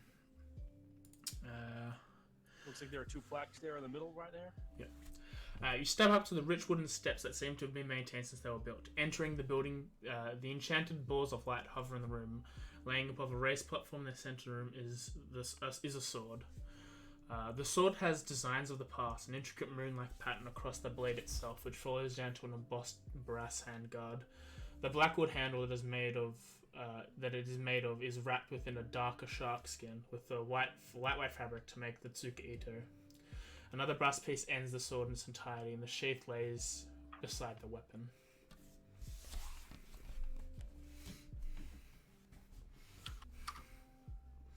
And so the sheath's laying there next to the weapon. Yep. What are the plaques that are on each end of it? They say anything in particular? Anything we can read? The one, it says, they both say the Blade of Unity, the Rokuna Ken, which I will spell out because I never really did before. I would like to check it for traps. Alright, go ahead and roll me an investigation check. To you, there doesn't seem to be any physical mechanisms that would be locking this. It's not even in a display case or anything, this weapon. It seems to be just laying out on this platform. I was just concerned that was going to Indiana Jones this bitch, that's all. Wolfus is Chambers. I'm gonna guess probably right. Wolfus is gonna go around to each of the statues on the side here, Mhm. gently bow, nod his head, and pay his respects before rejoining the group. You visit this. You visit the 6 heroes' statues. Each seem to resemble each of them. Each So resemble. the plaque underneath them also just says their name. Yeah, it says Yeah. their name, and it's just like the top one is Izumi, Hunter Canis, the fighter, and then etc. It says what their class is and their name is. The depictions show you what type of Canis they are, like as in breed and subrace. One of these would be the tracker. The tracker would be in the southwest one. So this one here with the thing. That is Nomura. She looks to be a bloodhound, and she seems to be, it says Cleric of Grenadin. Spelled like this. Memphis just takes a moment of silence there, looking at the statue, thinking about, old people shit. Runs his hand along the plaque to make sure there's no dust there. There isn't any dust. This place seems to be very well maintained. Despite its age, it doesn't look like there is much signs of like aged materials. It looks like whoever maintains this place, if anything like old starts to crack or anything, they do spend the time to rebuild it and make sure it's brand new. And he just rejoins the group, stands just over here, and just waits to see what everyone else does. I will start at Izumi, and then I will go round the other way, ending on Goto. Okay. Goto will Does anybody really want to grab this sword? Well, that's the goal, isn't it? Grab a sword, go back, show them it's all here. Don't trust it. Nazma's like, friend told me to take the sword, but Fluffy will take sword, and Fluffy like jumps onto the thing, and goes to grab the sword. As they go to claim the blade, its sheath and the blade itself lift away from their grasp, and a bright light covers it. For an instant, you see the six featureless like figures, like they're. You see that like if it's like a black silhouette with like a golden outline sort of deal, surrounding the blade. And the blade begins to deconstruct. You see the blade get removed, the handle wrappings get taken off, the pieces of the guard and the handle removed. The sheath itself removes its silk bindings and stuff. And soon this one central orb of light turns into 6, and each spread into each of the rooms. Yep, that's about what I was expecting there. And Memphis turns, just walks straight back into the room he came from. I will go to Goto. I'll go to Ichijo. Okay, so Ichijo's is Clever Canis from Hon. So that's the northeast. So this will be this top one on the left, on the right. Yep, and then Goto would be the Hauler is the bottom one. I will go to Yamamoto. Yep, Yamamoto would be the Sprinter. Canis. He will be the southeast, so the second bottom one. And Nazuma will go to. Nazuma will go to You will go to Oyama, who is the Kawa, which is northwest, and then that means Wilred at the top. I remember because I don't forget. Alright. As you walk in, Skull, Dave, Skull, Dave, Rufus, Nazima, and Fluffy's. The door closes before, and there's not the fact that there is a door. There seems to be like a boundary field of light emanating from between the gates.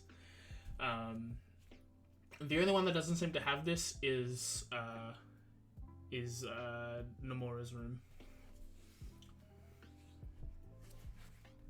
Fair enough. Maybe this comes back to the whole working together thing, and I'll meet up Really? with Memphis. You didn't enter. No. If you didn't enter, this didn't happen. But if you entered the room, the light appeared, and basically it's locking you out. Oh, I would have attempted to enter the room. If you would have entered the room, and then it would have locked you in. Oh, in. Yeah, in. Oh, I thought you meant out. Alright, no, alright, I got you, that's different. Well, that's pretty much expected as we see there. Anything change inside the room itself? The ball of light seems to appear above the small flower pot-esque little bowl that's in front of the statue. You missed over it the first time because you're mainly looking at the statue on the plaque, but behind the plaque is this little ceramic flower pot-esque thing with dirt inside of it. And the ball seems to be floating above it. Memphis just walks up to the flower pot. So, just have a quick look at it, see if there's anything written on the pot itself. Roll me investigation.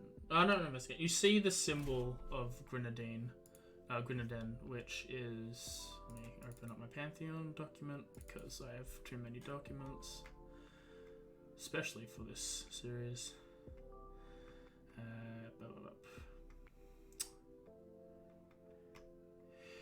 You see an oak tree with an acorn, with acorn in the leaves, and then on the other side it seems to be an oak leaf with a wolf's head inside of it. Well, are there actually flowers growing out of this pot? There is not. It seems to be just dirt. Memphis still going to get a little bit of a water flask, take it out, and just sprinkle some water into the pot itself. Okay, the dirt is now wet. Okay, I did not do anything. Can I pick up the pot? Yep. Does the light move with it? Yes. All right, Memphis is going to carry the pot back out of that room Mm-hmm. and go. So I got a pot with a light on it. Anyone else got any weird stuff going on in their room? I will go and check. There seems to be a ball of light with the blade in front of the statue. No, you're Juryu. You seem to... I'm on the wrong document. That's what happens. You're on the wrong document. Goto. No, Goto. Here's the bard. There seems to be a plaque.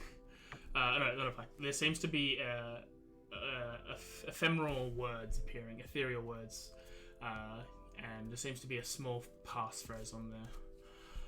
And it says, "The six of legend banded together and traveled to a shrine. They sought the wisdom of the gods and everything divine.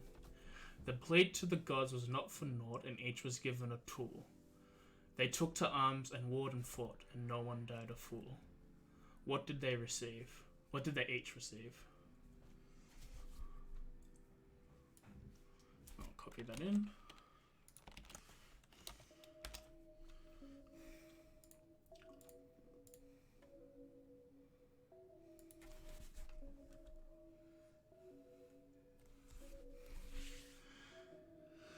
For Yamamoto's room, you see a bunch of tapestries, each seeming to be the same silhouette of this Canis performing different stances. There seems to be six different tapestries lying about the room, and the golden orb floats above his statue. Can I perform said stances? Yeah, go ahead. Roll me a dexterity check.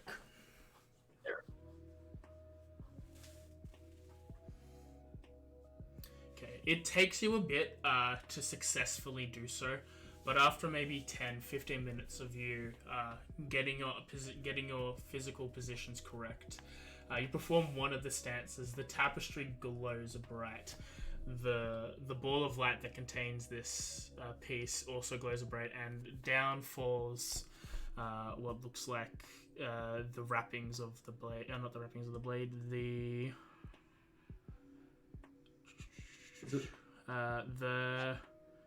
The hand guard of the blade falls onto the ground. I guess I pick it up. Yep, pick it up. As you do, the wall of light dissipates that's blocking you out. Alright, pick it up and exit the room. Alright. I'm assuming I picked it. Yeah, you picked it up. It's not in your inventory, but yeah, you picked it up. In a minute later, like half a second later, Fluffington walks out. Is like, Fluffy has this, and is holding up the blade, and literally just walks in and walks out. What do I see in my room? You're in Ichijo's room. You see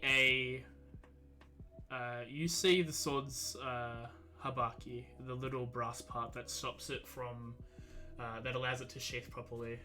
That's right. That connects the guard to the blade. You see that floating in a ball of light, and that seems to be also floating in a small membrane magical shield similar to your mage armor. Alright, I cast Mage Armor on myself. Okay. Cast mage armor. Nothing changes. Nothing changes.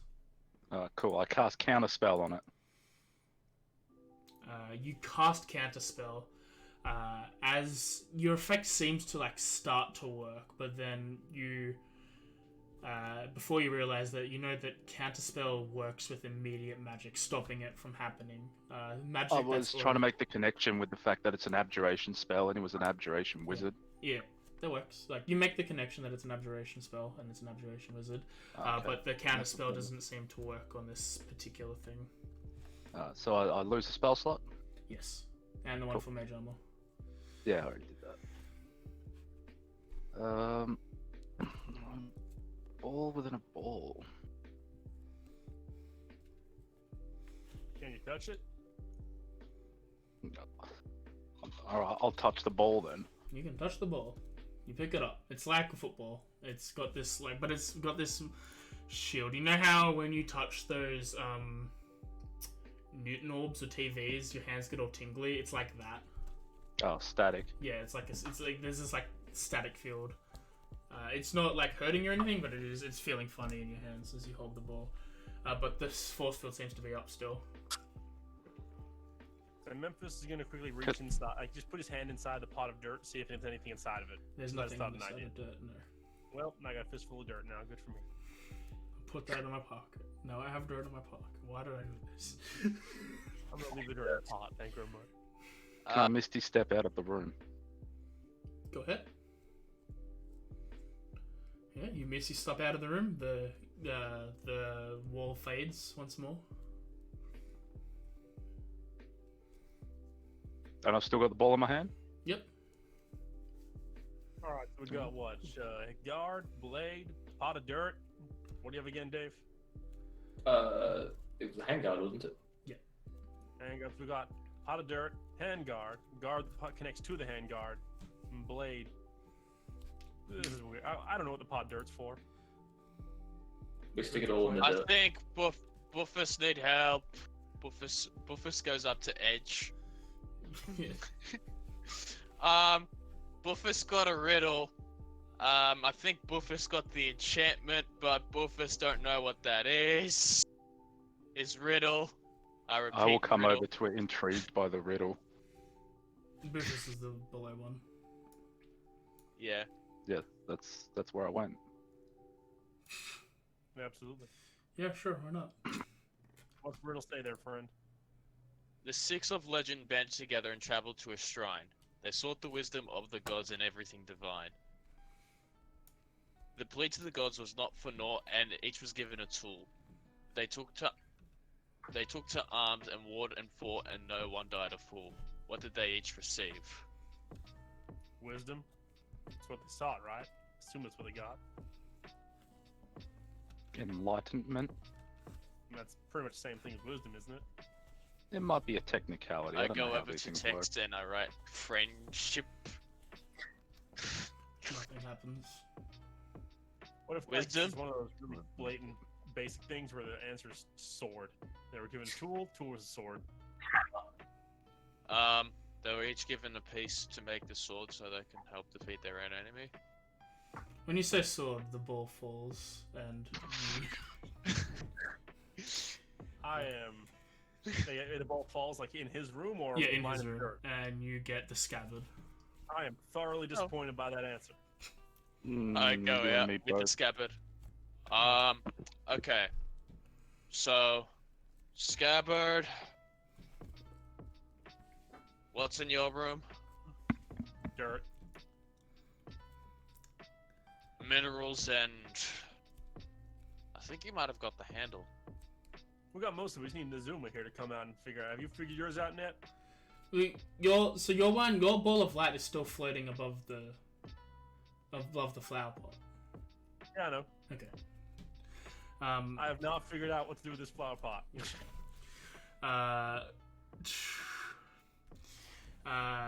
Inazuma comes out and is like, I had to give mine some money, but I got this, and she holds up like the bundle of white, the bundle of white wrapping. So what we're figuring out now is what the heck we do with my pot of dirt. Do we, I'm thinking two things. Either, potentially, clay kiln, I don't know, some kind like that. We gotta heat it up.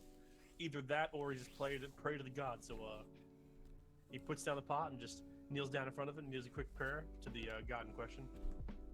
Okay, roll me a religion then. This is not my forte. As an acolyte, could I give him advantage? Do you know prayers of Grenadin? Have shelter the faithful. As an acolyte, you All command hail. respectable, share faith. You and your adventuring companions can expect to see healing and care at a temple shrine or establish. There's I will let. That doesn't seem to work, Memphis. I will let Rufus and Skull roll me a religion check in order to see what they can do.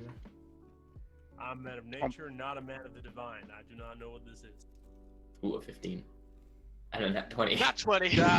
Same number. Uh, Wow, that's surprising. Rufus brain blasts while Skull just thinks about it logically. Grenadin is the god of the nature. He's god of the hunt and the wilderness. This seems a pot, maybe putting something in the pot, or reciting a proper prayer, which is what Rufus does. Rufus spends a little bit of time thinking about, when was the last time I went to a temple of Grenadin? What did they say? And that's what you come up with. You find out the one of their more simple prayers that you can tell someone. What is it? Let me know. What's the prayer? Boofus. Boofus. Thanks What for the is- follow, Hearthwolf and Awesome Knots. First of all, Wow. do you have any stick? I literally reach into my quiver and pull out a stick. One of the several sticks I grabbed to distract Boofus. Okay. I look at the stick.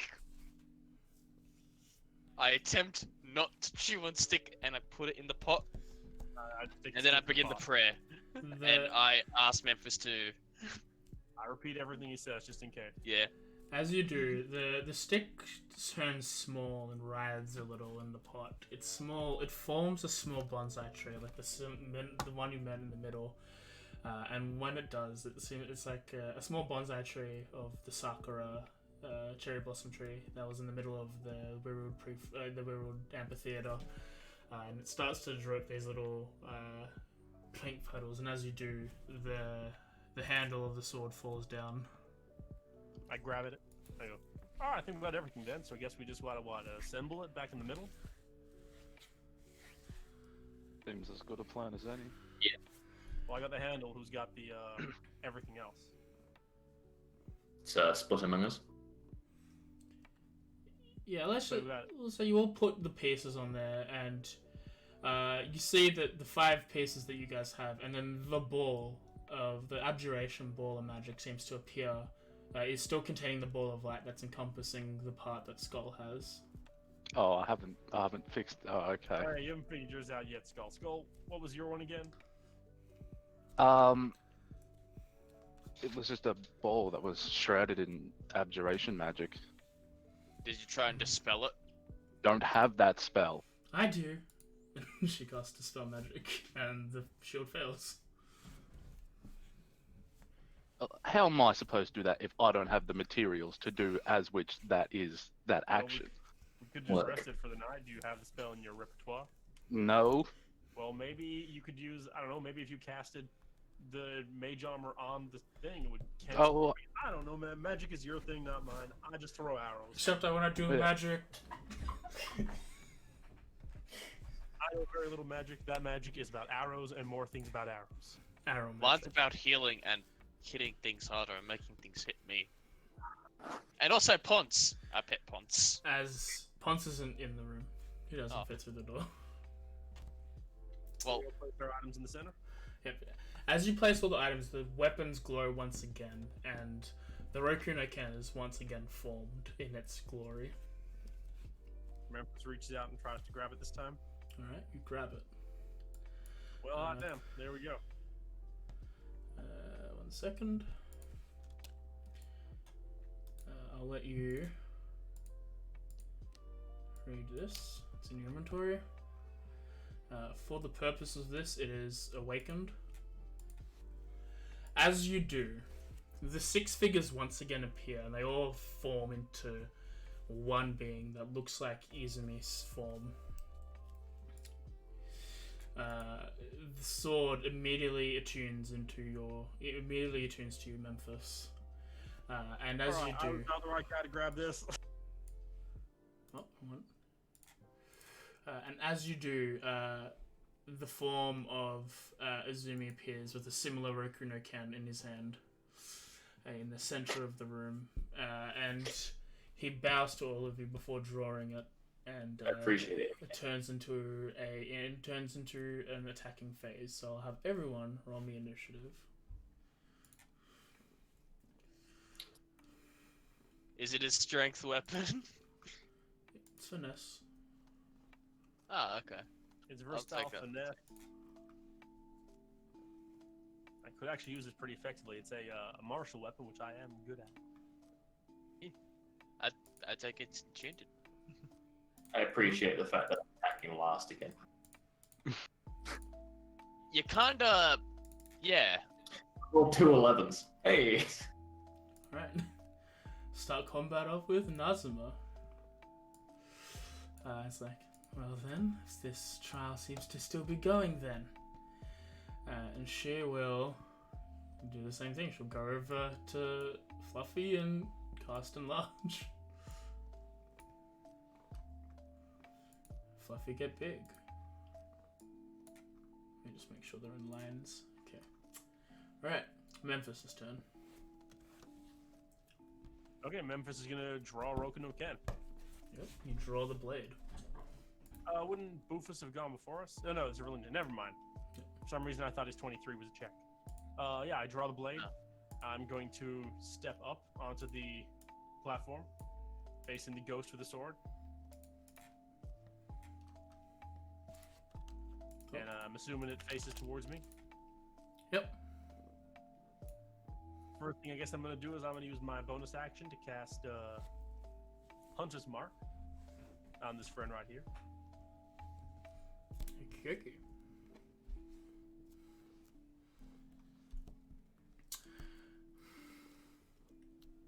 Reach that on myself, and then I assume we got to defeat this friend, so I'm going to make 2 strikes at this boy with my Roku no Ken. Okay. 2-handing it.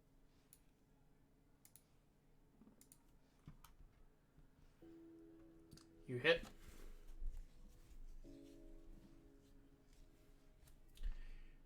You do 11 damage to the Wraith. You strike again, this time it misses. Take 2 shots at this boy. I'm like, well, I don't know exactly this is what I'm meant to be doing, but this is what I am doing right now. Did you read all the effects? There are quite a lot of effects. Yeah, let me just add the one of the effect that should have been there. On a nat 1, you die. That is not an effect.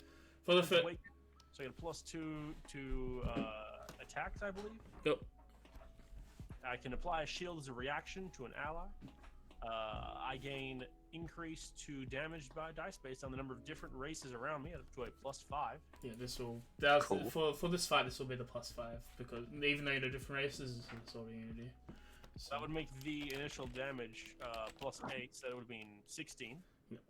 let me just add the effect. That's all I need to do. And then as a bonus action, I can give an ally a 1d6 on an attack roll, saving throw, or ability check, and this lasts 10 minutes. It does not say whether or not it is a once-a-day thing or something like that. All I know is the word ability is spelt wrong. Sorry. And since I use my bonus action to cast a different spell, I cannot do that yet. So let me just do another 5 damage to it, and then we'll continue on. It's a hefty weapon. Well, it's a pretty big, pretty important weapon for our people, so I'm assuming it's gonna be pretty crazy. Skull's turn. Stand with my arms crossed. Do you want an honorable fight, or do we all go at it? I believe this is part of the trial. You know, working together as a group to fight a super ghost. While facing him, it seems like another head of Izumi passes through behind to the back of his head, and another hand, and it does the bring it on little finger wag. Yep. This is a all or nothing situation, friend. Fair enough. In that case, I am going to cast. Cast disintegration on Memphis. On the ghost. Steel sword. I'm going to cast Melf's Minute Meteor on myself again, except this time making the damage psychic. Okay. I just realized I don't know how to spell psychic. I don't know why I'm trying to change it. Alright, that on myself, and then be over here. You must make that save.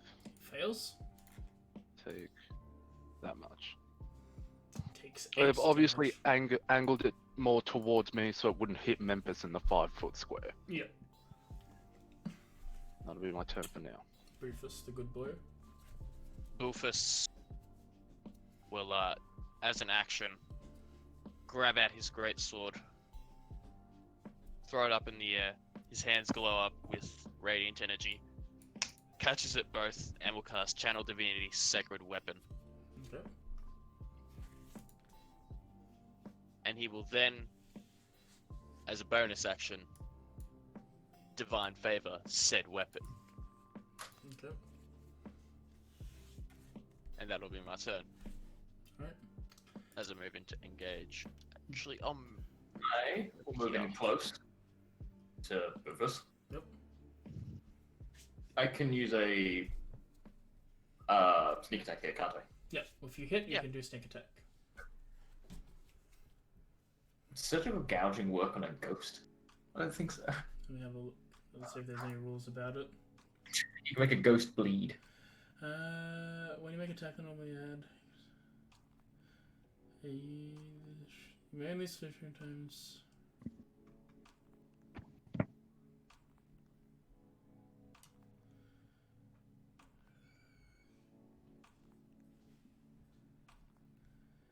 This feature cannot affect elementals or incorporeal figures like ghosts. No, you can sneak attack, but you can't psychically ouch. So I have to attack first in order to sneak attack? Yep. Okay. I will use my short sword on it. Okay. That's a hit. Right, so That's for- disgusting. You're about Do I to... use the sneak attack now? Yep, so go to your sneak attack, hit the little effect Yep. button, and then roll the damage. There's some damage.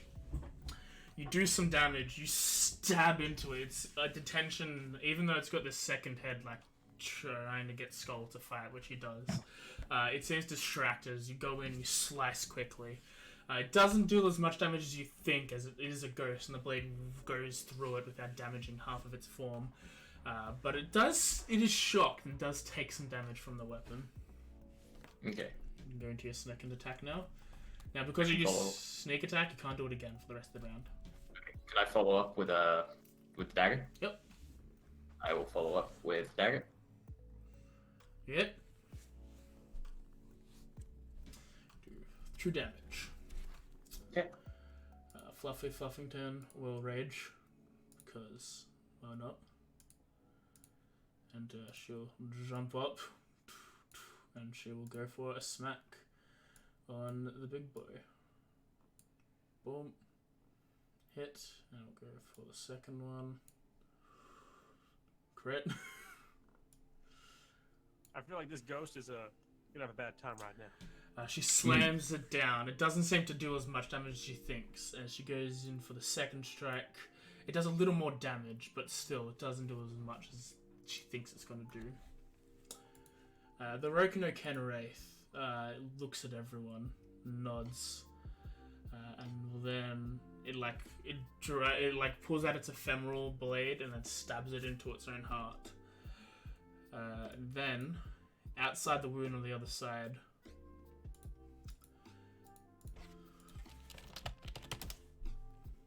I'm feeling that we may be fighting 6 specters at once right now.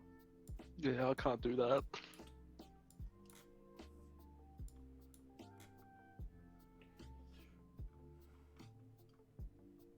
Three, 4, 5.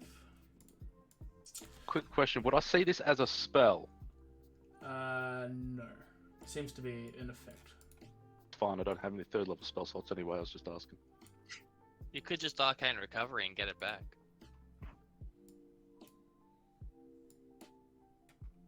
That's a sword ghost. I am not a fan of that installation.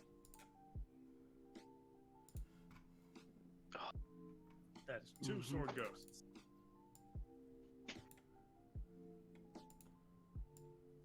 Ooh.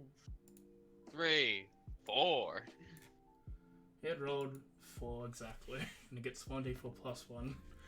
Sword Wraith roll is, and you see each of the 6 appear, targeting one another of your friends. That's not very nice there, my friend. Let me just, I need to make sure that they all go afterwards, because that's what happens. So did I have a turn immediately? Yep. And the same initiative counter, but yeah, it's immediately afterwards. Alright, that's his action. Alright, yeah, that's his turn.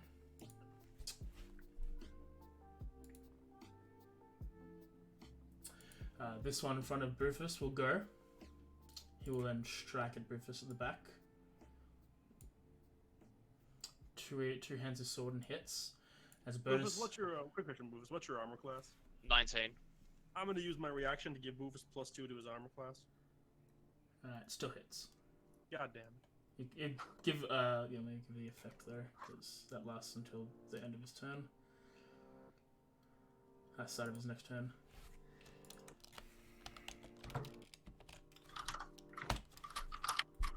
So, the Sword Ghost then uses his bonus action for Martial Fury to attack a second time.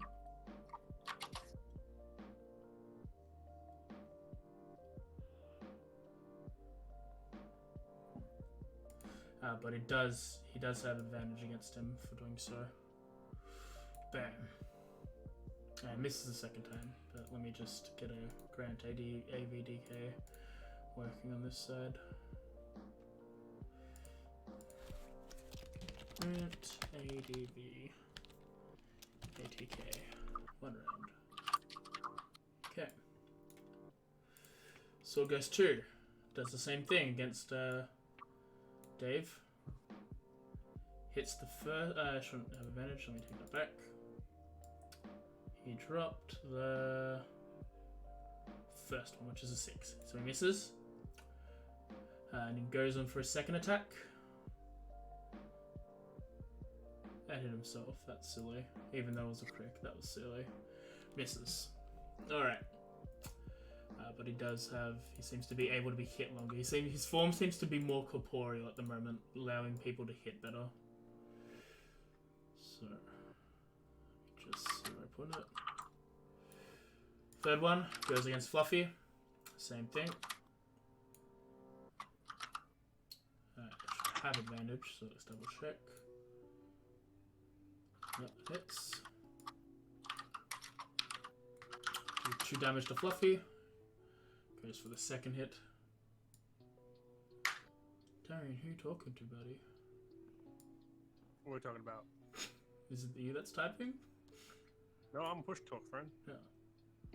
That would be me. Okay. My loud ass keyboard. Oh, okay. But yeah. Did you remember that point I made earlier about having loud ass birds? Push to talk is my friend. I said birds asleep. Cause they're asleep. It's been 2 hours. It's way past their bedtime. Past their bird time. Oh, let's make I'm going to make sure hit you first. never get I'm the sorry. Missed. I I will not give you apologize. any support from my Hit sword. the first one. The second one. That's fair. This is the second one. The large still was up, and the last one. Make sure you hit first skull. Just hit first. Whoop. Your minute meteor succeeds, and then it goes for a bonus action attack. And it hits again. Succeeds again, but again, he and this one are both got range attack. Nazima's turn. Nazima is going to. She should have cutting words that if she was smart, but she's not smart. Is she gonna do 66 fire damage in a 20-foot radius? No. Okay, thank you. Would that hit everyone almost, or just like 3 Yep. of us? If she aimed Pretty it good. right, she can miss Memphis. She is going to try and do this. On this ghost. And he succeeds. So she casts Tarsus Hideous Laughter on the sword wraith in front of her. And it goes down on the ground and starts laughing uncontrollably. Nazima then steps out of the way. I feel like it's about to blow up. Boop! Memphis. Alright there, that wasn't very nice of you, friend. Summon all those baddies. Thought it was meant to be a fair duel. There's already 6 of you in 1, nothing 6 of you in 6. Okay. Now I'm gonna make 2 quick strikes you with my Roku no Ken. Mm-hmm. Give you sit still for a moment while I cut you down, friendo. With advantage, because I'm behind you. Miss. I am very good at what I do. I believe in you. Miss. 17. Very good at what I do. No? 17. In that case, then, as a bonus action, I'm going to use Roku no Ken's ability to give an ally a 1d6 on their next attack roll or saving throw, I believe. Mm-hmm. I will pass that ability on to Dave. Dave. Yeah, Dave. Dave gets the ability, which I do not have any buttons for this, so I'll do it, don't worry. thank you very much. Put it on toggle.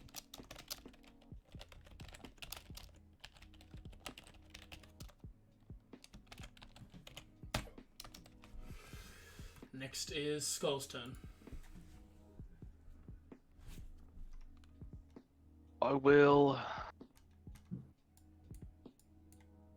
So I'm looking at spell slots.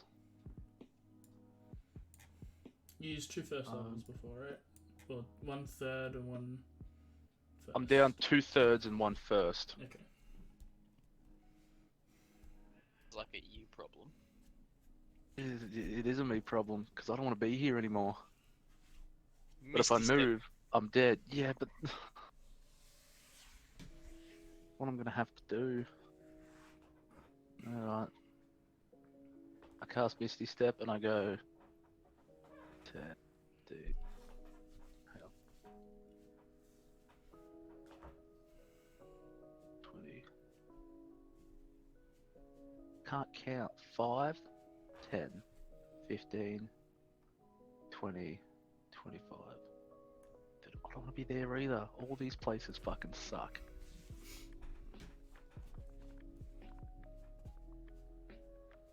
It's bigger here. Okay. Then I do a cantrip now.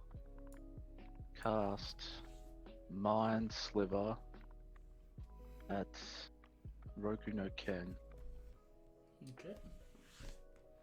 It fails. Cool. It takes that and it takes that. Is Mindsliver upgraded? No. Yeah, do it again. Let me upgrade it.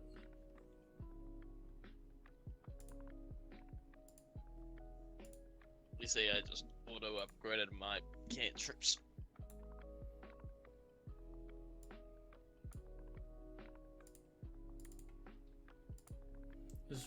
Just roll that damage again.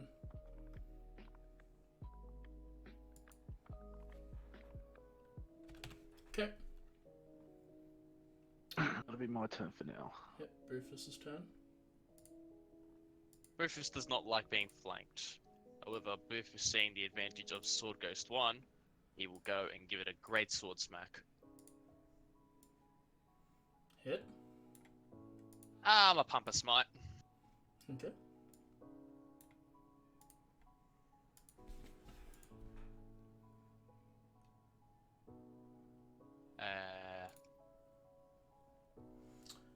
Yeah, you bring a blade down, the radiant energy seems to allow it to cut deeper than it should.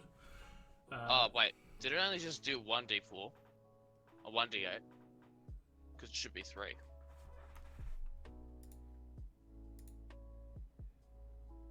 Three for what? Because of his... Oh, because they're undead. Yeah.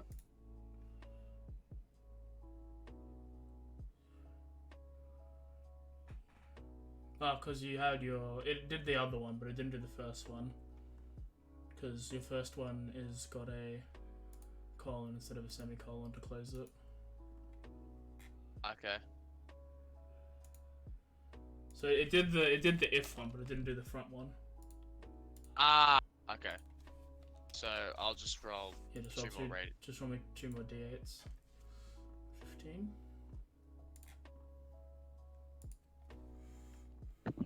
Okay. I'll give it another swing.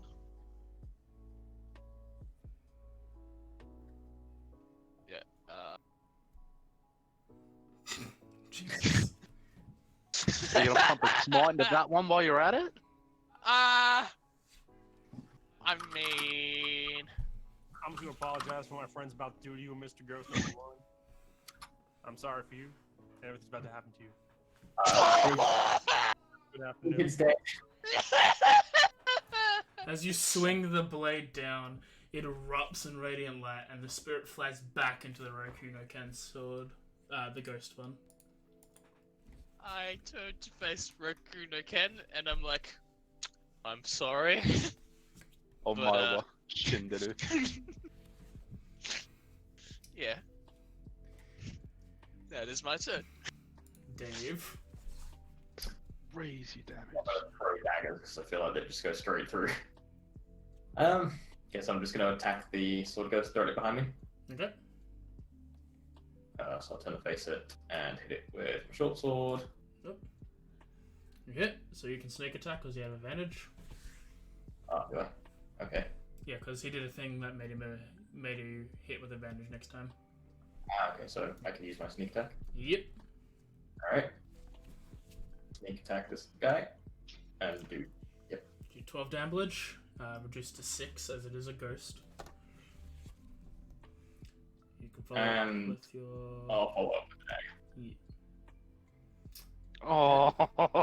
Honestly, I'm not sure why I even gave you the additional +6 if you needed it, because honest to God, you roll too high as it is.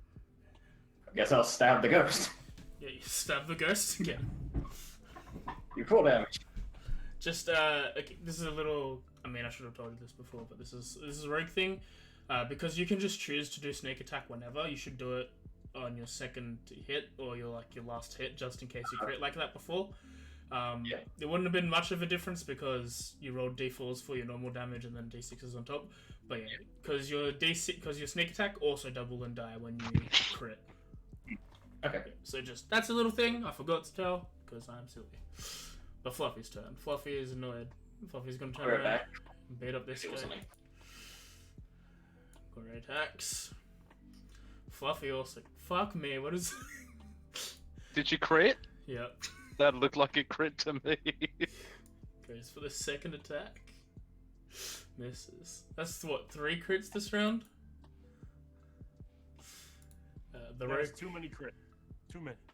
the Roku no Ken will bring out his longsword. And whoop. Go for the first one. It seems to radiate some energy as he swings down on it. He also crits.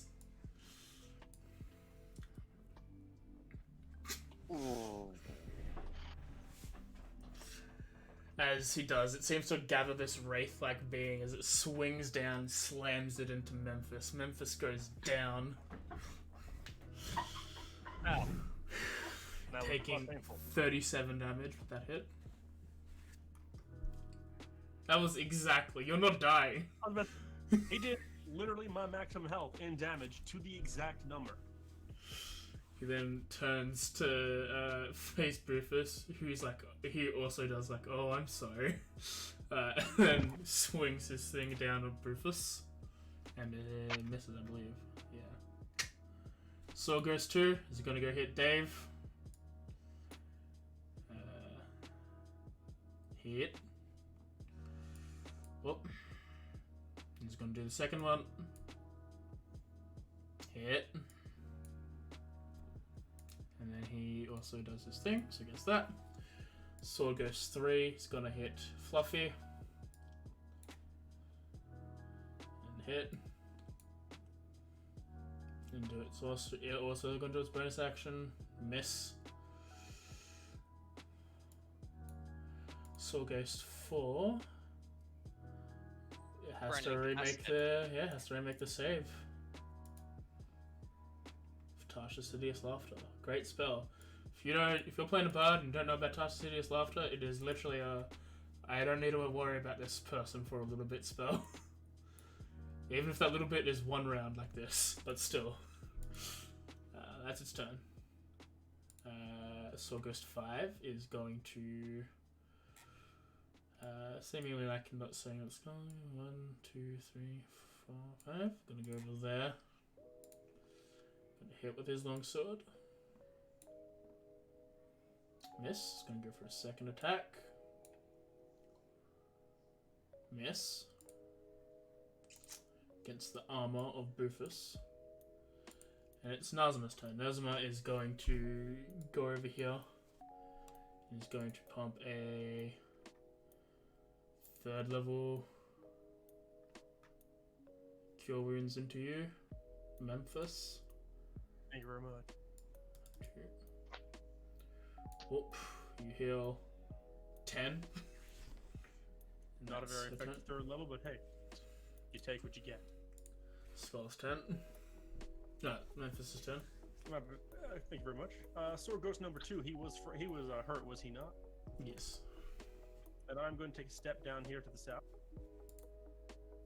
Mhm. Staying within combat range of Roku no Ken, right? I make a strike against Sword Ghost number 2. Okay. You hit. I believe Oh, Another one. Another one. the not Hunter's Mark. Hunter's Mark should be gone. Yep. Unfortunately. Yeah, it's But already gone. the Colossus Slayer. Mm-hmm.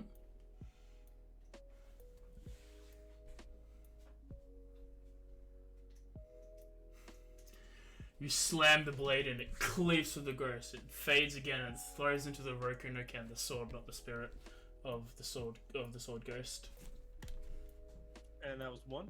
Yep. And then I'm going to move around the top side. Swing around the other side, dodging past the wraith itself, and take a strike at the other one up here. Okay. Hit. Never you let us talk shit about Fantasy Grounds again. Yes. Strike the other. Yep. You strike the other one. Skull's turn. Alright, I have a question, and I don't know if I deserve an answer. Is Roku no Ken classified as a humanoid? No.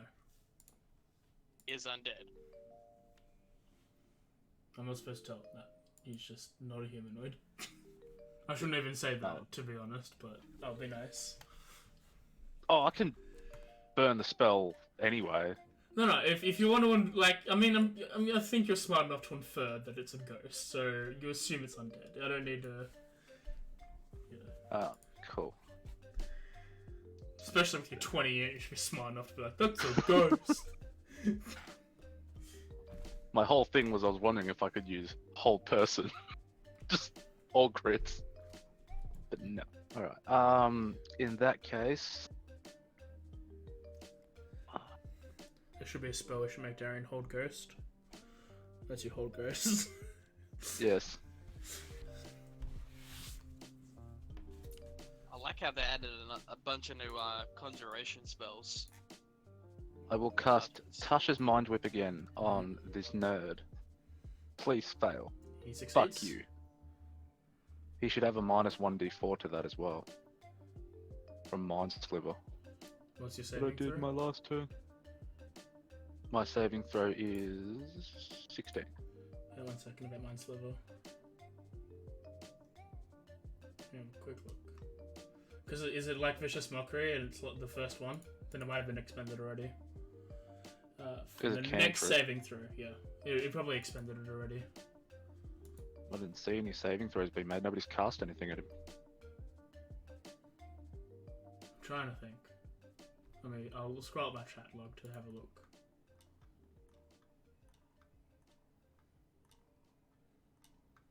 It might have because it transitioned to his turn and then it would have switched off. What's this? But it's the end of my next turn. Yeah, I know, but it might have just, it might be that Fantasy Grounds being dumb. That's what I'm saying. You can put it back on there if you want, but what is your spell save DC? 16. Alright, he fails. Go damage. Cool. Cop that. And now he can move, action, or bonus action. I don't know how useful that would be, but... Well, given I'm pretty sure his bonus sorry, and my bonus action, he's got to do one of these. Sorry, I forgot. This is a bonus action effect. He takes half of that. Okay. to say, I'm pretty sure his bonus action what he used to summon all these sword wraiths, so pretty useful, I'd say. Mm-hmm. That was an action. Well, shut up me then. That's once per day. Dave's turn. Okay. Listen, I didn't need to know all this facts. It's my turn. Yeah. I haven't had one. No, go briefest then.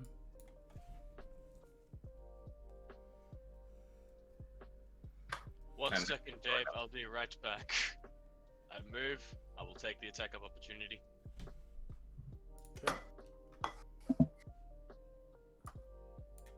Sorry about that. I had to deal with dinner Hit. stuff real quick. Take 5 damage. Okay. Let's go. There we go. Shit, no, hang on. Yeah, let's attack Roku no Ken. Okay. There you Oh, There we that's go. rough, go. buddy. There we go. You miss. You swing, it phases through him. Hit. You know what? I was like, that's a lot of crits, and then it's been 3 nat ones in a row, so I'm fine with this. I'ma drop a second level smite. Okay.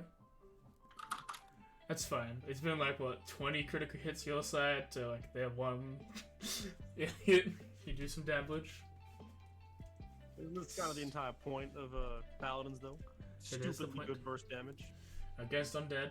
Ridiculous. There you go. Yeah, that's true.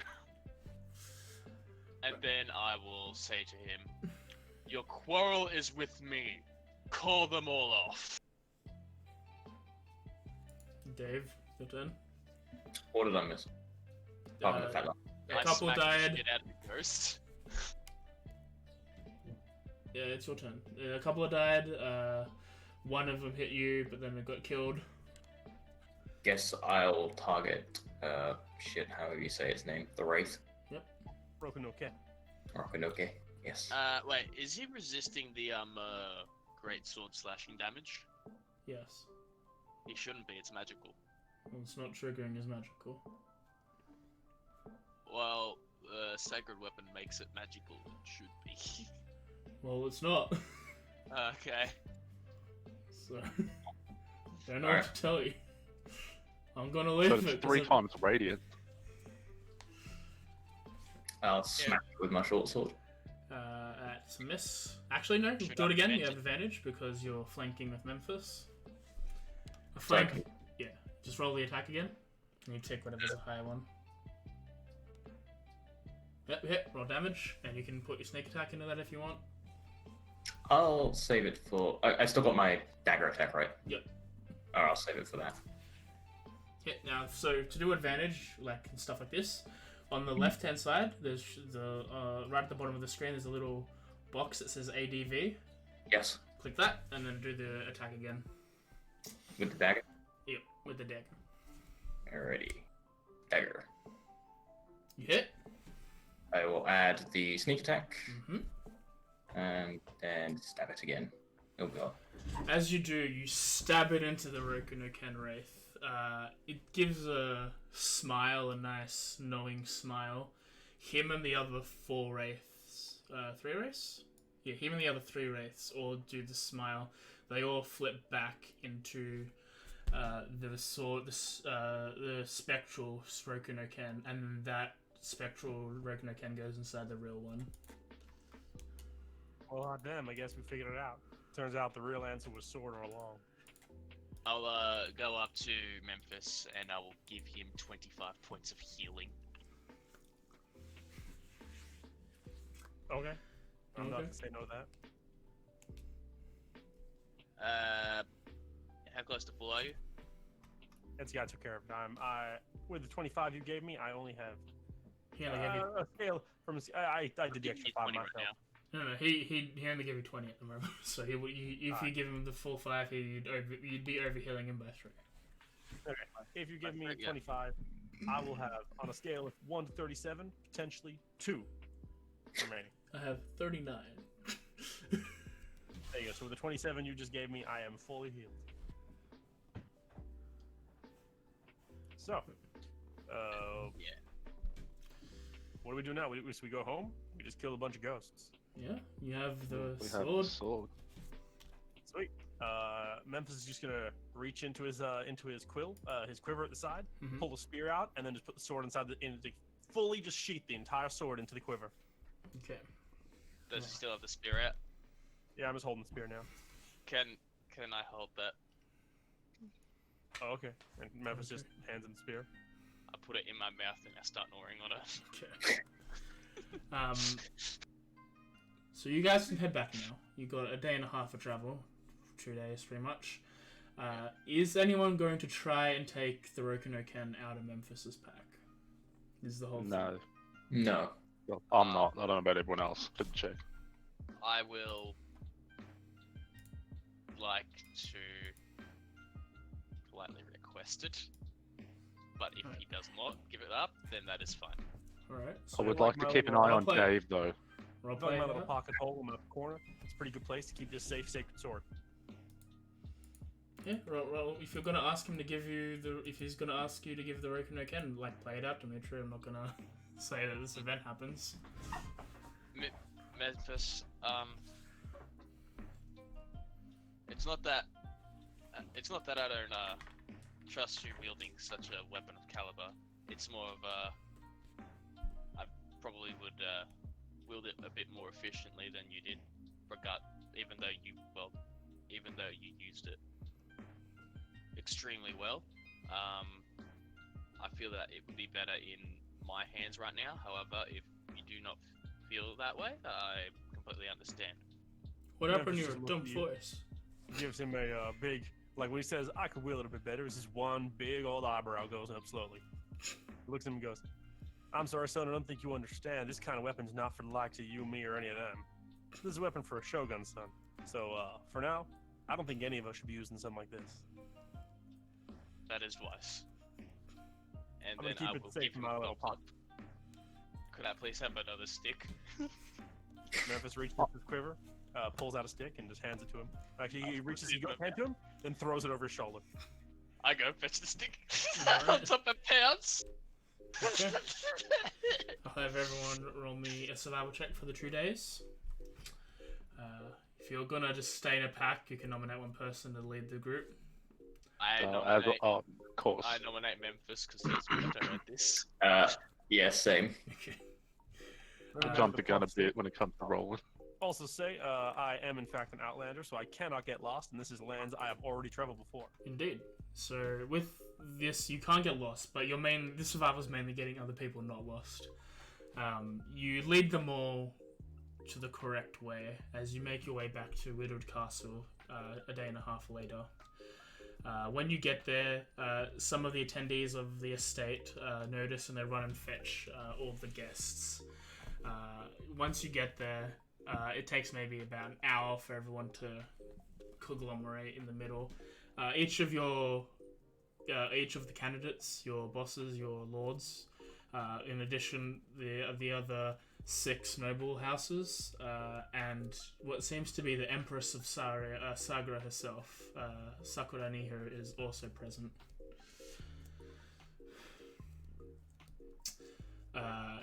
The Lord Shibaru walks forward.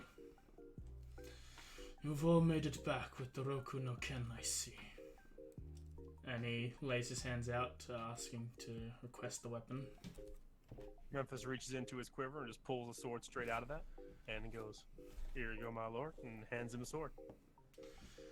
Thank you. It was a long and arduous journey, and I don't think any one of us could have done it without the others. Well, then you have been aware that this trial wasn't a test of your own skills, but the skills of working as a pack and cooperation with one another. There is no grand prize for your clan, Memphis. In the terms of coffers, this will go to everyone. Your weapon will still be made for you, if you wish. Make it for somebody else. Maybe my niece. I got the bow I need. Hell, I going back to retirement after this. He nods. I give him a look. What? Are you seriously gonna stay in retirement? I am adventuring is a young man's game, friend, and I am definitely not a young man anymore. I will do my best to sit down and let other people do the job they're meant to do. Up until one of you young'uns comes yapping at my heels again, asking me to get off my lace bones and solve your problems, and yeah, I'm gonna stay in retirement. I give him a nod. We were given assistance in monitoring your trial with Zeoka Shinobi of the Royal Shinobi of the Empress herself, as he points to the figure behind her. He's more royal than everyone there. He seems to be wearing more richer robes, and he is different. He is Shogun. He has all these differences to every other noble house here. He pales in comparison to the elegancy and royalty that this half-elf has, as the Empress of the country would. We have gathered information. We will first ask. We will begin our election process. Who here is ready to vote? And the three of them, Lord Basabaru, Lady Benesawa, and Lord Sengoku Nomura, all step forward and they each repeat that they are voting for themselves. Subidu walks over to Bufus. Bufus, you did well on your trial and you helped everyone involved. I, myself, do not really want to be Shogun of the land, so which of these candidates, these nominees, do you think best fits the role of Shogun, given these people who represent them? And he points to Memphis, Fluffy, and Skull.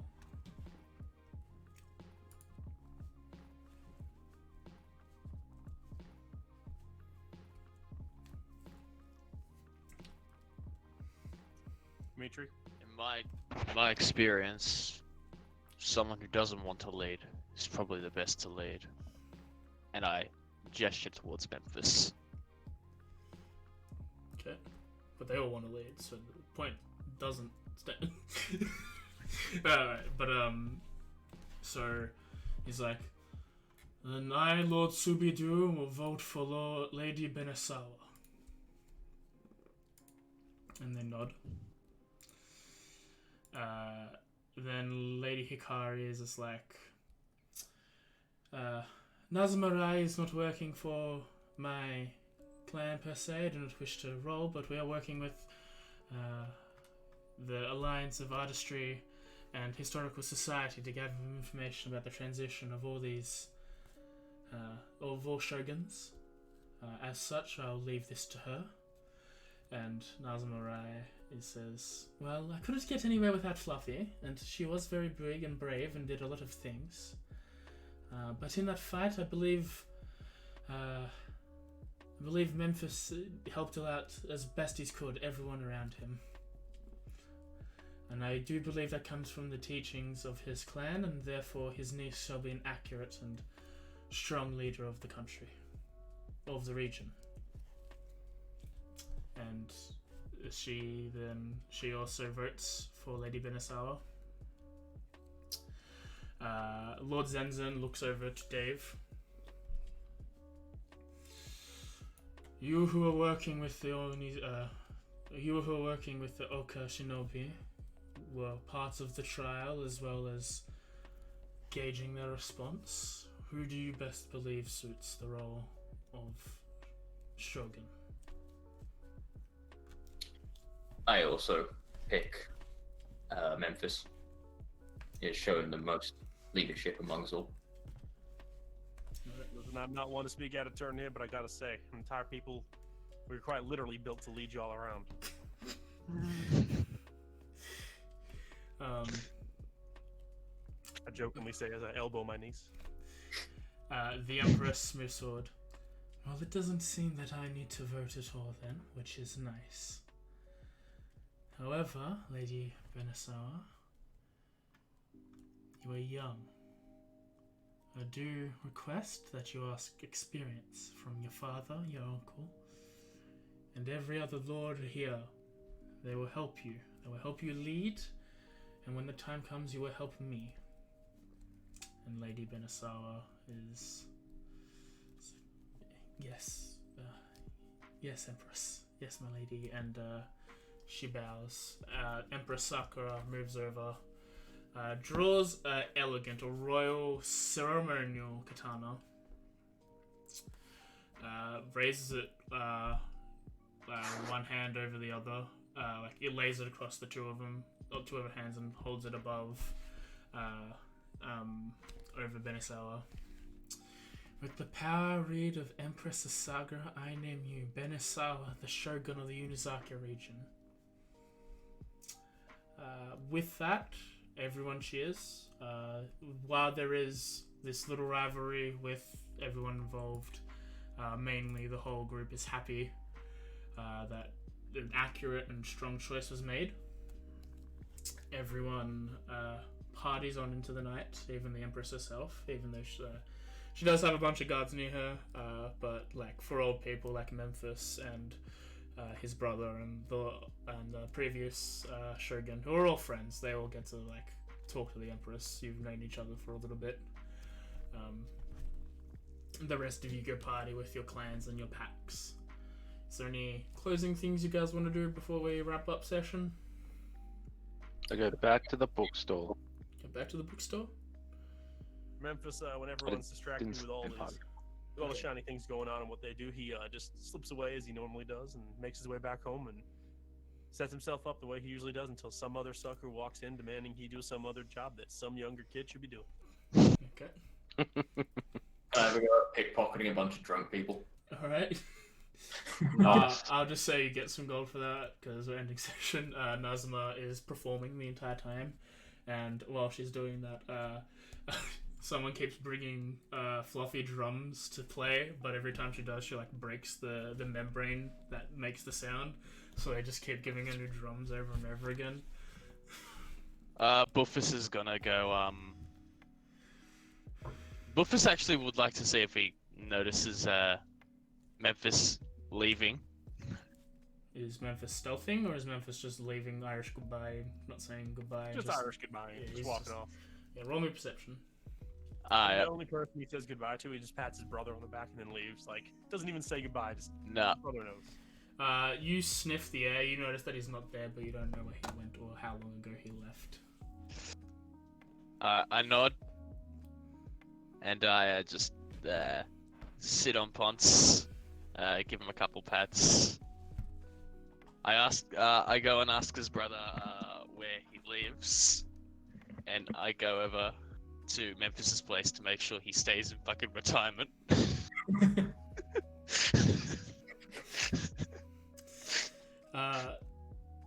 Yeah. So you go do that in the in between. Yeah. Yeah, and yeah, it's the end of the campaign. End of the one shot, guys. I didn't really put super much into it. Just thought a couple of encounters, some social events would be nice to do.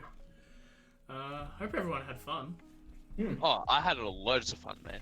Yeah, it was We good. won Dungeons and Dragons, guys. We won. Yeah. We run a role playing game. That never happens. I disagree. I kill myself. And then I'm also going to But say that's permanent retirement. this is Forever sleep. This is mainly to Darian and to anyone who's watching who plays my games. Don't ever fucking complain about Roll20 again. Or fantasy Fantasy grounds. grounds. Or fantasy grounds. Don't complain about either, because you know what? You motherfuckers rolled like 7. You rolled like 7 crits in one encounter. But I'd say I yeah, was on like 8 hit points from that one attack. 8 Yeah. hit points. Boy, I Yep. got knocked from full health to literally 0. yeah, that sword was supposed to be a bit OP because it's a reliquary. It's ridiculous. But yeah, thanks for joining us. Again, the Canis isn't out yet. It won't be out for maybe a little bit longer. If we do release this, we probably want to go find some artists to draw some images, and we'll let you know. Come join us next week. Wednesday is Nuzlocke. Thursday is potentially part 2 of Phoenix Wright if I can get people, or something else if I find out. And Friday will be Icewind Dale episode 7, I think 7 or 8.